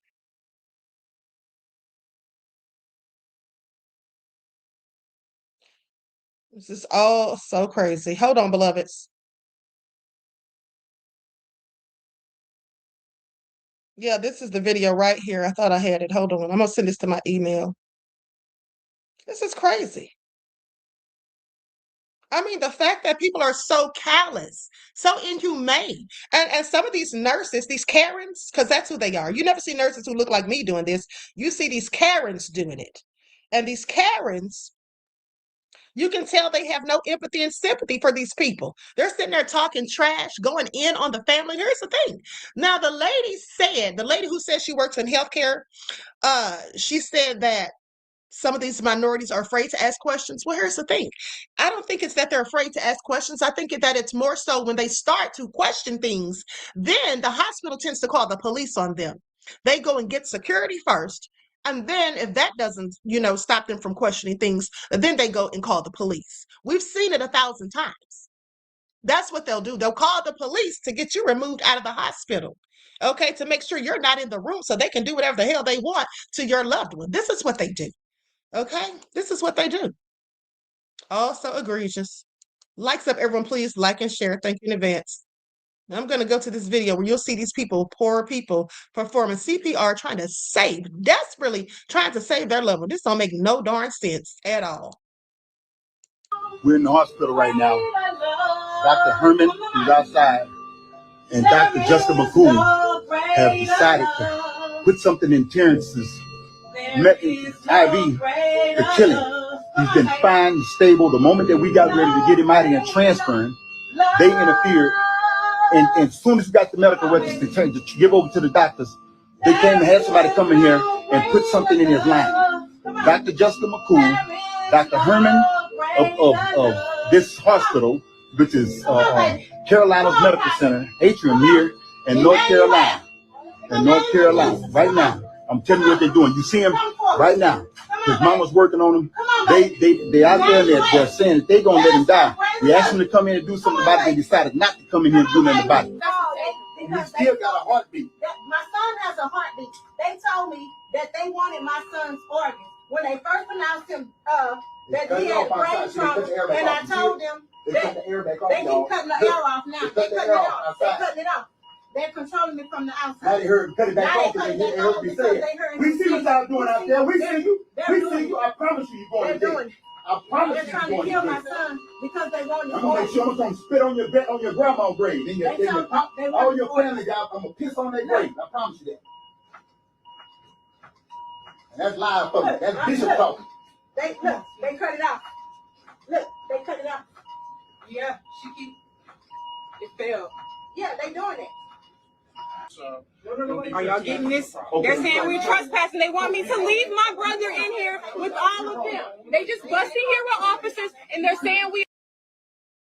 Didn't I tell you that's what they do? They call the police on you, black people. They call the police on you. Now, all of a sudden, they're trespassing. When they were just trying to visit and see about their relative, her brother, now they're saying they're trespassing. They call the damn police. This is what they do. Baby, when I tell you the amount of revenge I would get on people like that would be unspeakable. Okay, I promise you that. They're asking all of us to leave my brother in here with them. You never showed up. You never showed up. Okay, I'm FaceTiming you right now. But when they call I'm you show FaceTiming up, you right now. what does that say? Update to pass along tonight. According to family and friends, Terrence T. Howard has passed away. He's the Ridgepoint High School grad who was injured in a crash in North Carolina earlier this week. Howard has been in the hospital since he was hit by a vehicle after getting out of his car to help another driver in a fender bender. The crash happened as the former high school football star was transferring to a new university after leaving the University of Alabama. Absolutely egregious. Absolutely egregious. Baby, they wouldn't get a moment's rest. You tried that with my family member, honey, you wouldn't get a moment's rest. I promise you, I would make your life a living hell. Okay? I would make their life a living hell, and I hope they're getting sued. Benjamin Crump and Lee Merritt need to be taken on these kinds of cases, not just the ones about the police killings of unarmed black people. They need to be taken on these kinds of cases. These people need some serious attorneys who can help get them some sort of justice. Because this is crazy. This is crazy. And I've told you all 1,000 times how melanin is worth over $500 a gram. Okay, it's worth more than gold and platinum. Okay, let me just see how much it's worth at this point. And you all do know that they use melanin in their sunscreen. You all do know that, right? Once in the chat if you know that. And where are they getting that melanin from?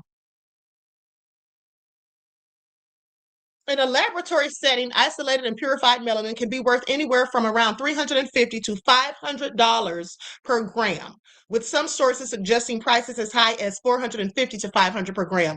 This price is often cited as being more expensive than gold. All right? Mm-hmm.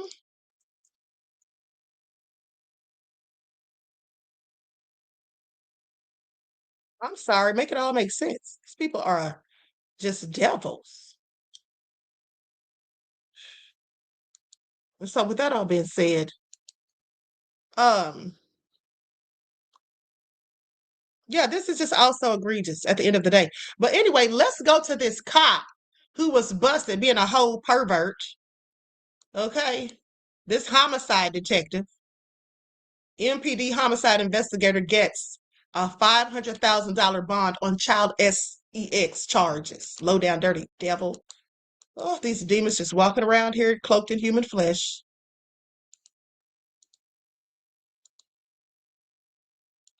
$1 million. That was the bond set for a homicide detective with Mobile Police. Jacob Clifford had his first appearance before a judge. He's charged with multiple child sex crimes. Our house sheriff was at the hearing. From the courtroom at the Baldwin County Jail, Mobile Police Detective Jacob Clifford made his first court appearance since his arrest Wednesday. District Court Judge Ashley Siebert heard arguments over bond from Assistant District Attorney Christy Haygood and Clifford's defense attorney Christine Hernandez. Clifford is charged with 4 counts of sexual abuse of a child under 12 and 3 counts of sodomy. Court documents show the officer knew the alleged victim. Hernandez says there have been other recent court proceedings that led to these allegations against Clifford. All allegations are not always true. Because this stems from a completely different type of proceeding, then yes, I do believe that there are some extenuating circumstances that will come into play. We do intend to try this case. We absolutely maintain his innocence. Assistant DA Haygood says there was no delay in the reporting of the alleged crimes and that a thorough and appropriate interview of the child was done by trained counselors with the Baldwin County Child Advocacy Center. She says it was appropriate to charge Clifford at this point. Law enforcement began an investigation to corroborate the statements that were made by the child and continued on, and we met as a group, and yes, interviews were conducted, and based on the investigation that's taken place so far and the statements made by the child and other witnesses, we believe that we have probable cause for an arrest at this time. Prosecutors asked for and were granted a total bond amount of $500,000. The defense said they thought that was excessive, given that Clifford had no prior arrest history and had cooperated fully with the investigation. To ask for excessive bonds when he has no record of not appearing in court, and he's appeared numerous times to testify in court, seems absolutely ridiculous. The amount of $100,000 per Class A felony for sodomy in the first degree, that is a standard request that we make in cases of this nature involving young children. As a condition of making bond, Jacob Clifford will be required to wear a GPS ankle monitor. He'll also not be able to have any contact with minors or the victim. He has 30 days to request a preliminary hearing. Reporting from Fairhope, Hal Sherrick, Fox 10 News. Dirty devil. Okay, y'all hear that? A whole police officer. But is anybody surprised? Okay, is anyone surprised? Now, I just looked it up because here's the thing. I just looked it up about the sunscreen and melanin because I've heard for years that they use melanin in sunscreen. Okay, I've seen reports on it, but now they say that that's not the case. Melanin is not literally used as sunscreen. This is what they say. But it functions like a natural one inside the body, and scientists are studying it for sun protection technology. Oh, really? Okay. Okay, y'all don't believe them. Okay, what melanin actually does. Melanin is the pigment in your skin, hair, and eyes. It absorbs and disperses UV radiation. It helps protect DNA from UV damage. People with more melanin generally have lower risk of sunburn and skin cancer. So melanin acts as a biological UV shield, but it's produced by your body, not applied like lotion. Okay, no mainstream sunscreens contain human melanin. Oh, really? Okay, I find that interesting because, like I said, that's been reported for years. Okay, so it may not be true, but why is it being reported? And also, I have questions as to why, when people put sunscreen on, and if you look at them under a UV light, this is how they happen to look. Okay, please make this make sense.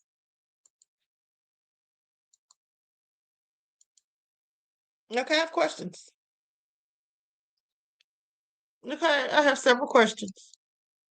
Now, with that all being said, you can never put anything past the devils, is all I'm saying, okay? Can never put anything past them. Now, maybe that isn't true, but I still have questions, okay, as to what else they're using melanin for. Like when they say that they can use it to charge batteries, they can use it in computers and all of this. Where are they getting this melanin from to test all these theories and to find all of this out? Okay, I have questions. If you look at it under a UV camera, it looks black. Yeah, that's what I just said. Okay, our melanin queen does not protect us from the sun. We are solar symbiotic. I disagree. Melanin does protect you from the sun, beloved. It absolutely does. That's why people who have less melanin burn in the sun and get blisters and all that. It absolutely does protect you from the sun. Now, with that all being said, melanin is a part of the universe. Okay? Don't let anybody tell you melanin doesn't protect you from the sun. It literally does. All right. Why do you think black people aren't walking around here sunburnt? That's how we know that the Egyptians were black. Okay, whoever built those pyramids clearly was drenched heavily in melanin because we all know that it's over 100 degrees in Egypt on a good day. That's what we should know. Okay, so they say it's not in sunscreen. Okay, maybe that's a conspiracy theory, but nonetheless, now let's talk about this receipt scam. Since they're talking about the Haitians and Somalians out here running whole con games, let's talk about who else is running con games. Yeah, we're going to be talking about it. I'm going to make sure that I'm covering these fraudulent people. Arrest in Noonan accused of running a receipt scam. Police say it's the kind of fraud they see a lot of this time of year. Fox 5's Doug Evans has more on that story. Noonan police are warning retailers to keep a sharp eye on their returns after they busted a couple in what's called a receipt scam. We're talking about 45-year-old Whitney Marie Adams and 47-year-old Jonathan Quinton Adams. Police say they are both from Carroll County. Here's a surveillance photo from the Noonan Target store. Police say this is Whitney Adams leaving the Target after some shopping, but they also believe that she tried to return some merchandise at the same time with a receipt that, well, Target said just didn't add up. The store got suspicious and called police. Here's the scam. Police say the Adamses allegedly took old receipts, stolen receipts, or receipts they printed in their car, and then they'd go and pick out the exact same items that are on the receipt from the store shelves. And then they would try to return that merchandise as if it had been previously purchased. Let's hear from Noonan Police about what they found. They found the vehicle they arrived in, found a Ziploc bag full of receipts, actually a few Ziploc bags with different big chain stores written on the outside of the bags. And in one of the other bags was a receipt printer. What would they have done with that receipt printer? One of them had experience at a retail store, a larger chain retail store, so they would have been familiar with what the receipt should look like, and they could print it on the thermal paper. Police say that a Noonan Target employee actually recognized Whitney Adams as she was attempting to return the merchandise. She apparently had worked at a Target store in Carrollton. They are both charged with multiple felonies. I'm Doug Evans, Fox 5 News.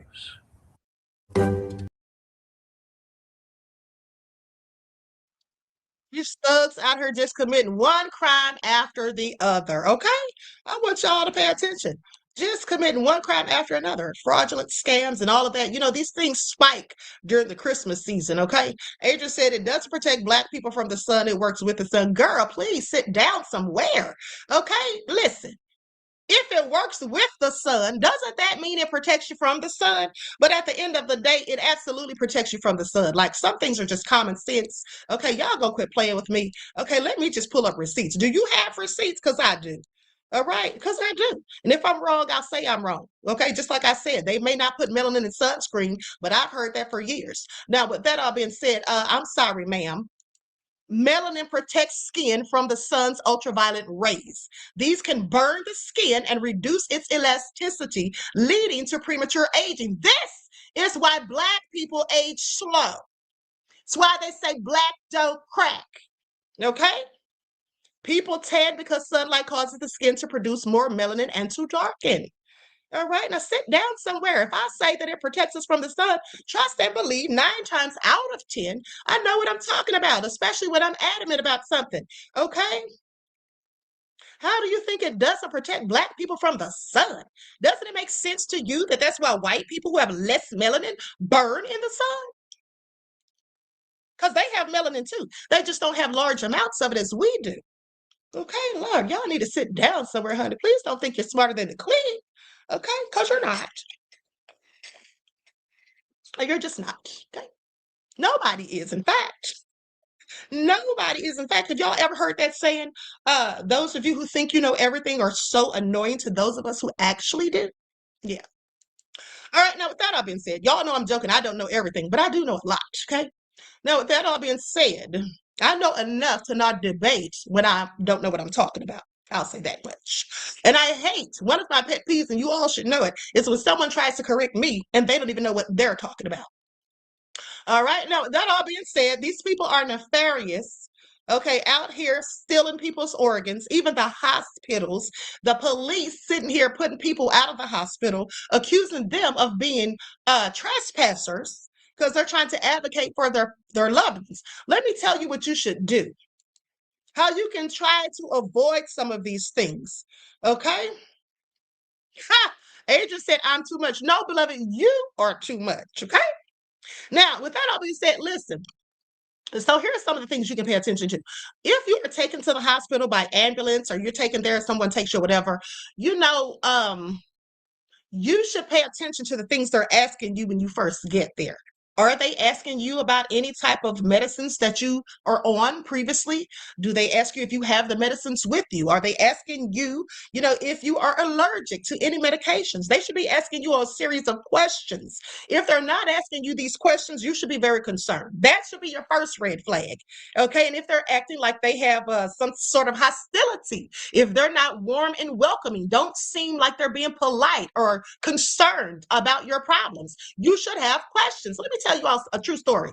I was in Grady Hospital years ago, and people here in Atlanta, we know that Grady Hospital, they have a good trauma unit. I will give them that.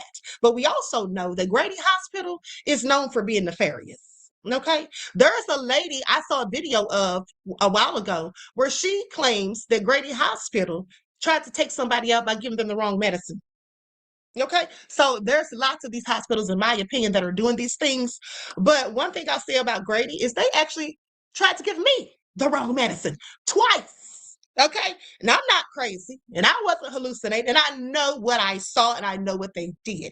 So let's talk about it, because they usually do these things at about 3 to 5 in the morning, like that lady said. You know why? Because the patient's usually knocked out at that time. So if they come in, and the visitors are usually gone. So around 5 o'clock in the morning, I was at Grady Hospital. Like I said, this was over a decade ago. I was in the hospital. The nurse comes sneakily into my room. And why do I say sneakily? Because she really came in sneakily. She was like trying to be quiet as hell. See, but I'm a light sleeper. I had dozed off. And I woke up as soon as the door opened. And she's coming in there with a needle. And I said, excuse me, what are you doing? She says, oh, I'm about to give you your medicine. I said, what medicine? She says, your heparin. Now, for those of you who don't know, heparin is a blood thinner. Okay. She had already given me the heparin maybe 2 hours before. No, actually around, I would say closer to around 11:30 or midnight before I fell asleep. She'd already given it to me. So you're not supposed to be giving it to me right now. Okay. That's for number one. But anyway, she said she's here to give me heparin. I'm like, ma'am, you already gave it to me. And she said, no, I didn't. I said, yes, you did. Okay, go check the chart. You came in here between 11:30 and 12 and you gave me the shot. How do you not know that? Get the hell out of my room. Okay, so then she leaves. There was another time I was at Grady Hospital, and this nurse comes in with a tray and she has like water or juice or something, and she has these pills. And she gives it to me. And I said, "What's this?" And she said, "This is your medicine." And I looked at it and I said, "No, this isn't my medicine." And she said, "Yeah, it is." And I said, "No, it isn't. This is not what I've been taking for the past 2 days. I've never seen this medicine before. And I'm not taking it unless you can tell me why I'm being given this." And she says, "No, this is what you've been taking." And I said, "Ma'am, no, it isn't. You don't think I know what I've been taking?" Okay. And I'm smarter than the average bear. So I pay attention to things. Okay. And I also research medications that doctors want to give me before I take them. That's what I do, because I want to know what kind of side effects they have. Because sometimes the side effects, if you ask me, are worse than the symptoms that they're giving you the medicine to get rid of. So that all being said, I threw the medicine in the trash right in front of her face. And I told her again, "This is not my medicine, and I'm not going to take it. And don't come back in here with anything that isn't mine." And I had my family sitting there, and they were just like shocked that I was going in on her. Okay, so anyway, Measurement Man says, "As a pharmacist queen, you want me to put them in place, and in addition, other both queens don't let them." Hold on, let me put on my glasses, honey. Okay, so as a pharmacist queen, you want me to put them in place, and in addition, after birth queens, don't keep them waiting, or don't keep them nothing, and this is why they loved Planned Parenthood. Okay, not sure what all that means, but yeah, they did love Planned Parenthood, which we know was all for abortions. Okay, taking out unborn babies. Genocide. Thank you for that is another form of genocide for those of you who don't know, because there's different forms of medical genocide. Okay, please pay attention. All right. So anyway, thank you for your contribution to the channel and your insight into the topic, beloved. Peace, love, and blessings. Okay, Anthony says they seen your last name is Shakur. You know, that's a thought. I never thought about that. I literally never thought about that. Maybe they did. That's very interesting. At the end of the day, like I said, that happened twice at Grady. Okay. And both times they tried to act like I'm the one that's crazy. Like I don't know what I'm talking about.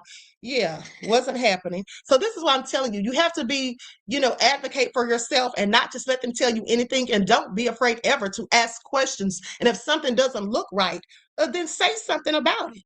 Okay. And if you can, always have someone else with you at the hospital or the ER, because these people are just nefarious at the end of the day, especially when it comes to people who are Black. Okay, because we all know that anybody who needs an organ transplant prefers to have an organ transplant from a Black person, because we have stronger and longer lasting organs. That's just a scientific and a biological fact. Okay, that's just a biological and scientific fact. Now, with that all being said, I'm going to conclude this broadcast. Everyone, please like and share, subscribe to the channel if you haven't done so already. Be sure to click that notification bell and click the word all so you're notified each time the Queen Goddess goes live. Okay.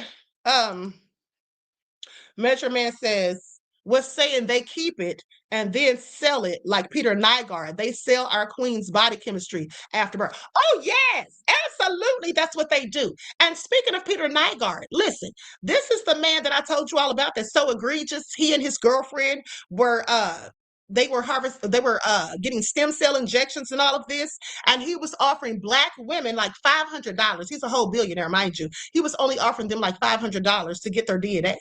Okay. So yeah, absolutely. This is something that goes on. Okay, please pay attention. They'll try to buy your DNA. They'll try to, they even had in Louisville, Kentucky, like a couple of years ago, they had this van with these people in it who didn't look like me, and they were going to poor Black neighborhoods, okay, over in the west end of Louisville, Kentucky, and giving them like $20, going up to people who were like homeless and poor and giving them $20 for their DNA. You should be asking yourselves, why the hell did they want those people's DNA, and why were they paying $20 for it? Okay. Why? Because they were likely putting that in a database so they can match it with people who are wealthy, who need organ transplants. And then also, let's not forget the time I reported to you how they said that they'll have these people's DNA and then they'll have the information on their DNA, and then conveniently the people end up in some sort of accident. Okay, brake lines cut, and all of a sudden the person's seriously injured and then ends up dying or brain dead in the hospital and the organs donated. Okay, I want y'all to pay attention. If anybody in the sound of my voice has organ donor on your license, I would suggest that you take it off, because that just means they're not going to try to save your life. You're worth more to them dead than alive. And I told you all that over a decade ago. It was a white guy that told me that. He was like, listen, we were just talking about organ harvesting and the people stealing people's organs and all that. And he said that nobody, specifically Black people, should ever put organ donor on their driver's license. He said they will not try to save your life. They will let you die. And we can see that this is proven to be true. Okay, and so that all being said, yes, Lillian X, $20 measly. But here's the thing, $20 might seem a lot to somebody who's homeless on the streets, who hadn't had a meal all day or maybe 2 days. You know what I'm saying? So they know what they're doing. And it's just all so sad and egregious. All right, with that all being said, we should all take note of the Tuskegee experiments, okay, that happened to people who look like us. We should also think about how in 1959, they sprayed San Francisco with some sort of chemical for a military experiment, supposedly, okay, that gave people Serratia morcensis. And people didn't even find out about that until 30 years down the line. So these are the things that they do and how they cover these things all up. And we find out decades later. Okay, so please pay attention. You cannot trust these people at the end of the day. Any healthcare system that doesn't give people, treatments when they know that they're going to die, because they'll say, oh, your insurance isn't covering it. Oh, you don't have the money and all this and that. Listen, if this is supposed to be the land of the free and the home of the brave and the American dream and all of that, why are so many people dying here because of inadequate health care? Why is that a thing when there's other countries who have free health care? You don't think the U.S. could afford to have free health care? Of course they could. They can afford to send billions over to Ukraine. They can afford to send billions over to other foreign countries to help them with wars that shouldn't have anything to do with us. They can do all of these things. So why are people over here dying? Because they don't have adequate health care. Okay? That's all by design. And like I told you before, the reason we don't have free health care in this country specifically is because of Black people. Because they don't want Black people to ever have free health care. They want us to get sick and die. All right? And that's just what it is. That's just facts. Okay? If you don't believe me, just look into it yourself. Now, with that all been said, I'm going to conclude this broadcast. I love you all to life. I hope you all enjoy the rest of this beautiful day. Each one teach one. That's how we grow and thrive. Do something productive, constructive, but never destructive. Always remember, beloveds, to keep the Most High first in your lives. Until next time, I will talk to you all again soon. Peace.